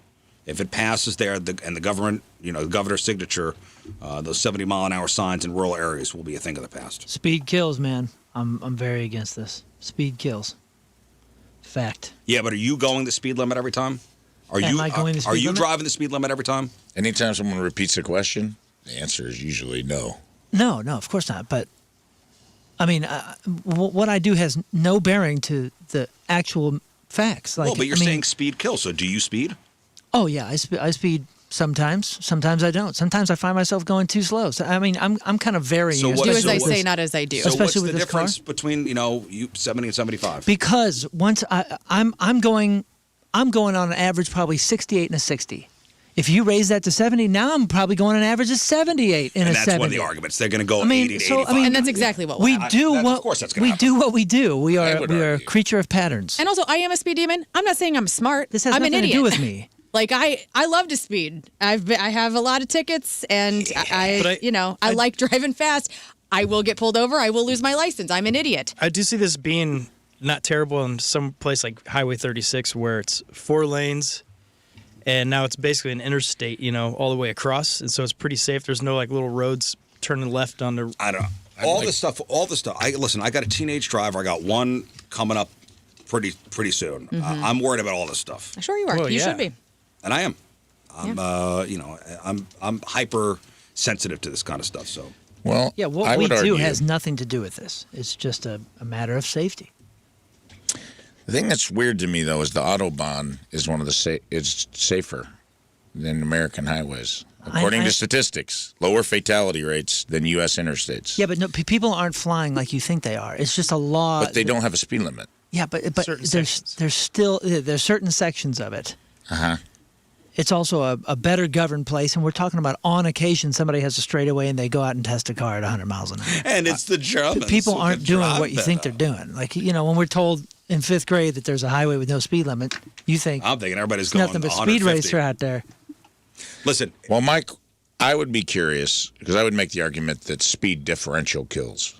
Because I think people driving super slow that's very dangerous are too. the most dangerous people on the highway. When everyone else is going speed limit 65, 70, and somebody merges and they're going 25 miles per hour. I find them the most unpredictable of the. They are the most unpredictable. They do cause a lot of accidents. Way under the speed limit. Yes, which is unsafe too. The little car. I like speed minimums. Yeah, the little car with their brake lights on every 10 seconds. Those are the most dangerous. What's going on there? You driving with 2 feet? All right. Well, listen. It's going to go. It's going to go to the Missouri House, and then the governor's going to sign it, and then it's all going to change. So, all right, Moon. Let's do some sparts. All right, Moon. What do we got? Sports is presented by Chuck's Hot Chicken. Chuck's Hot Chicken with 5 area. Sorry, my thing is all goofing. 5 area locations. 5 area locations. Locally owned hot chicken spot voted best fried chicken sandwich in all of Missouri. Let's start with a story that broke the internet, at least St. Louis sports Twitter, over the last 24 hours. We thought we had a done deal. We talked about it yesterday. Defensive Colton Parayko, defenseman Colton Parayko was supposed to be going to Buffalo. It was all over the news, but we said there was one signature that had to be signed yet. And what do you know? Yesterday, Colton exercised his no-trade clause to block the move. Wow. Not happening. Yeah, so a couple theories here. I saw an interview with St. Louis' own Pat Maroon. And Colton Parayko loves St. Louis. Mm-hmm. And he's dating an emo. Oh, yeah, that's right. Like a goth chick? Yeah, she loves my old band. IMO. An IMO. Oh. Listen, if they put that in the contract. It's in the contract for him. It's in the contract. Yeah, a no trade clause basically is the power in the player's hands to say no if the team tries to send him to a city that they don't want to go. And Then guess where everyone doesn't want to go? Nobody Buffalo. wants to go to Buffalo sucks. Now, Buffalo's a good team, and they're going to make a run for the Stanley Cup, but Colton loves it here, and I love that he loves it here, and he's made a life here. Yeah, he's been here for 11 seasons, helped us win the Cup in 19. He calls St. Louis home. Buffalo is not where he wanted to be, but don't get too comfortable. Nobody wants to be there. This does not mean he's staying forever. It just means that he's not going to be a Sabre. Right. The trade deadline hitting 2 p.m. Central today. General Manager Doug Armstrong is reportedly listening to offers from almost everybody. We're talking about potential moves for Robert Thomas, Jordan Kyrou, and even Jordan Bennington. Right. So we will see what happens because of this block. This could be a contract different block. team by 3 o'clock today. Currently second to last in the league. Front office is signaling a total reset. In sports term, that means they're hitting the format button on the hard drive, completely changing everything. Yep. So we'll see what this new era looks like. On a much more celebratory note, the number 25 SLU Billikens are 1 win away from making history. Following their big win over Loyola Chicago earlier this week, they head to Virginia tomorrow to face George Mason at 3 p.m. Sounds like a dude. It's one guy. Like one guy, George Mason. George Mason. Let's assume Another they can, Savannah man. let's assume they can Virginia. beat George. Virginia. Senator from Virginia. Has the Mason. floor. SLU currently 27-3, already have a share of the Atlantic 10 title, but if they win tomorrow, they claim it all to themselves. For those who don't follow the rankings, being number 25 in the nation is a massive achievement for a mid-major school like SLU. Let's see. Finally, looking outside of St. Louis, a disturbing story is developing at Cal State Bakersfield. A former assistant basketball coach, Kevin Mays, is facing a litany of serious charges, including allegations of pimping across 4 states and possession pimping? of automatic weapons. It's a messy situation. It's already led to the school's athletic director being fired and the head coach stepping down. It's a reminder that sometimes the biggest sports stories have very little to do with what happens on the court. Yep. And pimping across 4 states Notoriously not easy. ain't easy. No. I'm Moon of Extra Sports because who do you think you are? I am. All right, one final break. We'll come back and we will wrap her up. All right, that is it for us. Appreciate y'all tuning in. If you missed anything on the program today, guys, we landed the plane. I know. We it was landed the so plane good. safely. I can't believe it. If you missed anything, please check out the clip of the day brought to you by Michael's Flooring. Also, the podcast that's brought to you by Dobbs Tire and Auto Centers. And today's podcast is titled Waves of Readiness in the Butt Birth Rhino. That's it. All right, Moon, what else? May 2nd, canyoufeelthepunktonight.com. Get your tickets. Somebody said that the VIP was sold out, but I don't think so. So I think VIP is still available. And then, of course, our matinee show and the evening show. 2 shows at the pageant, May 2nd. See you there. Learn. My band is playing on 314 Day at Sky Music Lounge in Chesterfield/Baldwin. Don't really know what zip code it's in. Come out and see us. $8 cover, 9 to midnight. It's a good time. My sister might show up after a wedding. What? Whoa. Right? I mean, don't quote me. I mean, Holy but cow. we're going to have slumber party, so. It's a St. Louis Day miracle. Post-wedding. I know. She's in town, so let's get nuts. Oh, man. It's crazy. Rafe. I don't even know how to follow that. You can't. But Easter weekend, we're going to roll the Stowaway on some laughs at the Westport Funny Bone. I'll be there Thursday, Friday, and Saturday, 5 shows. Get your tickets at stlfunnybone.com. Going to have special guests, great openers, new material, and maybe some even, I'm going to do some improv, some Easter improv for everybody. It's going to be a fun, Easter fun. improv. Whoa. Wow. What's better than Easter improv? Peeps, maybe. How many peeps jokes? There's going to be a few. Trust me. Cadbury egg jokes. There's going to be some good stuff in there. That's cool. Scott. Yeah, if you want to see the Funny Bunny from Rafe's shows coming up, follow King Scott Rules. Okay. We leave you with a selection from our Teamers Member of the Day brought to you by Hot Shot Sports Bar and Grill. From Burns Mill, Arrow Harper is our Teamers Member of the Day. Yeah. And Arrow wants to hear this song. I'm done. I got to go home. Let's go. All right. Have a great weekend. See you Monday. Bye. Energy up.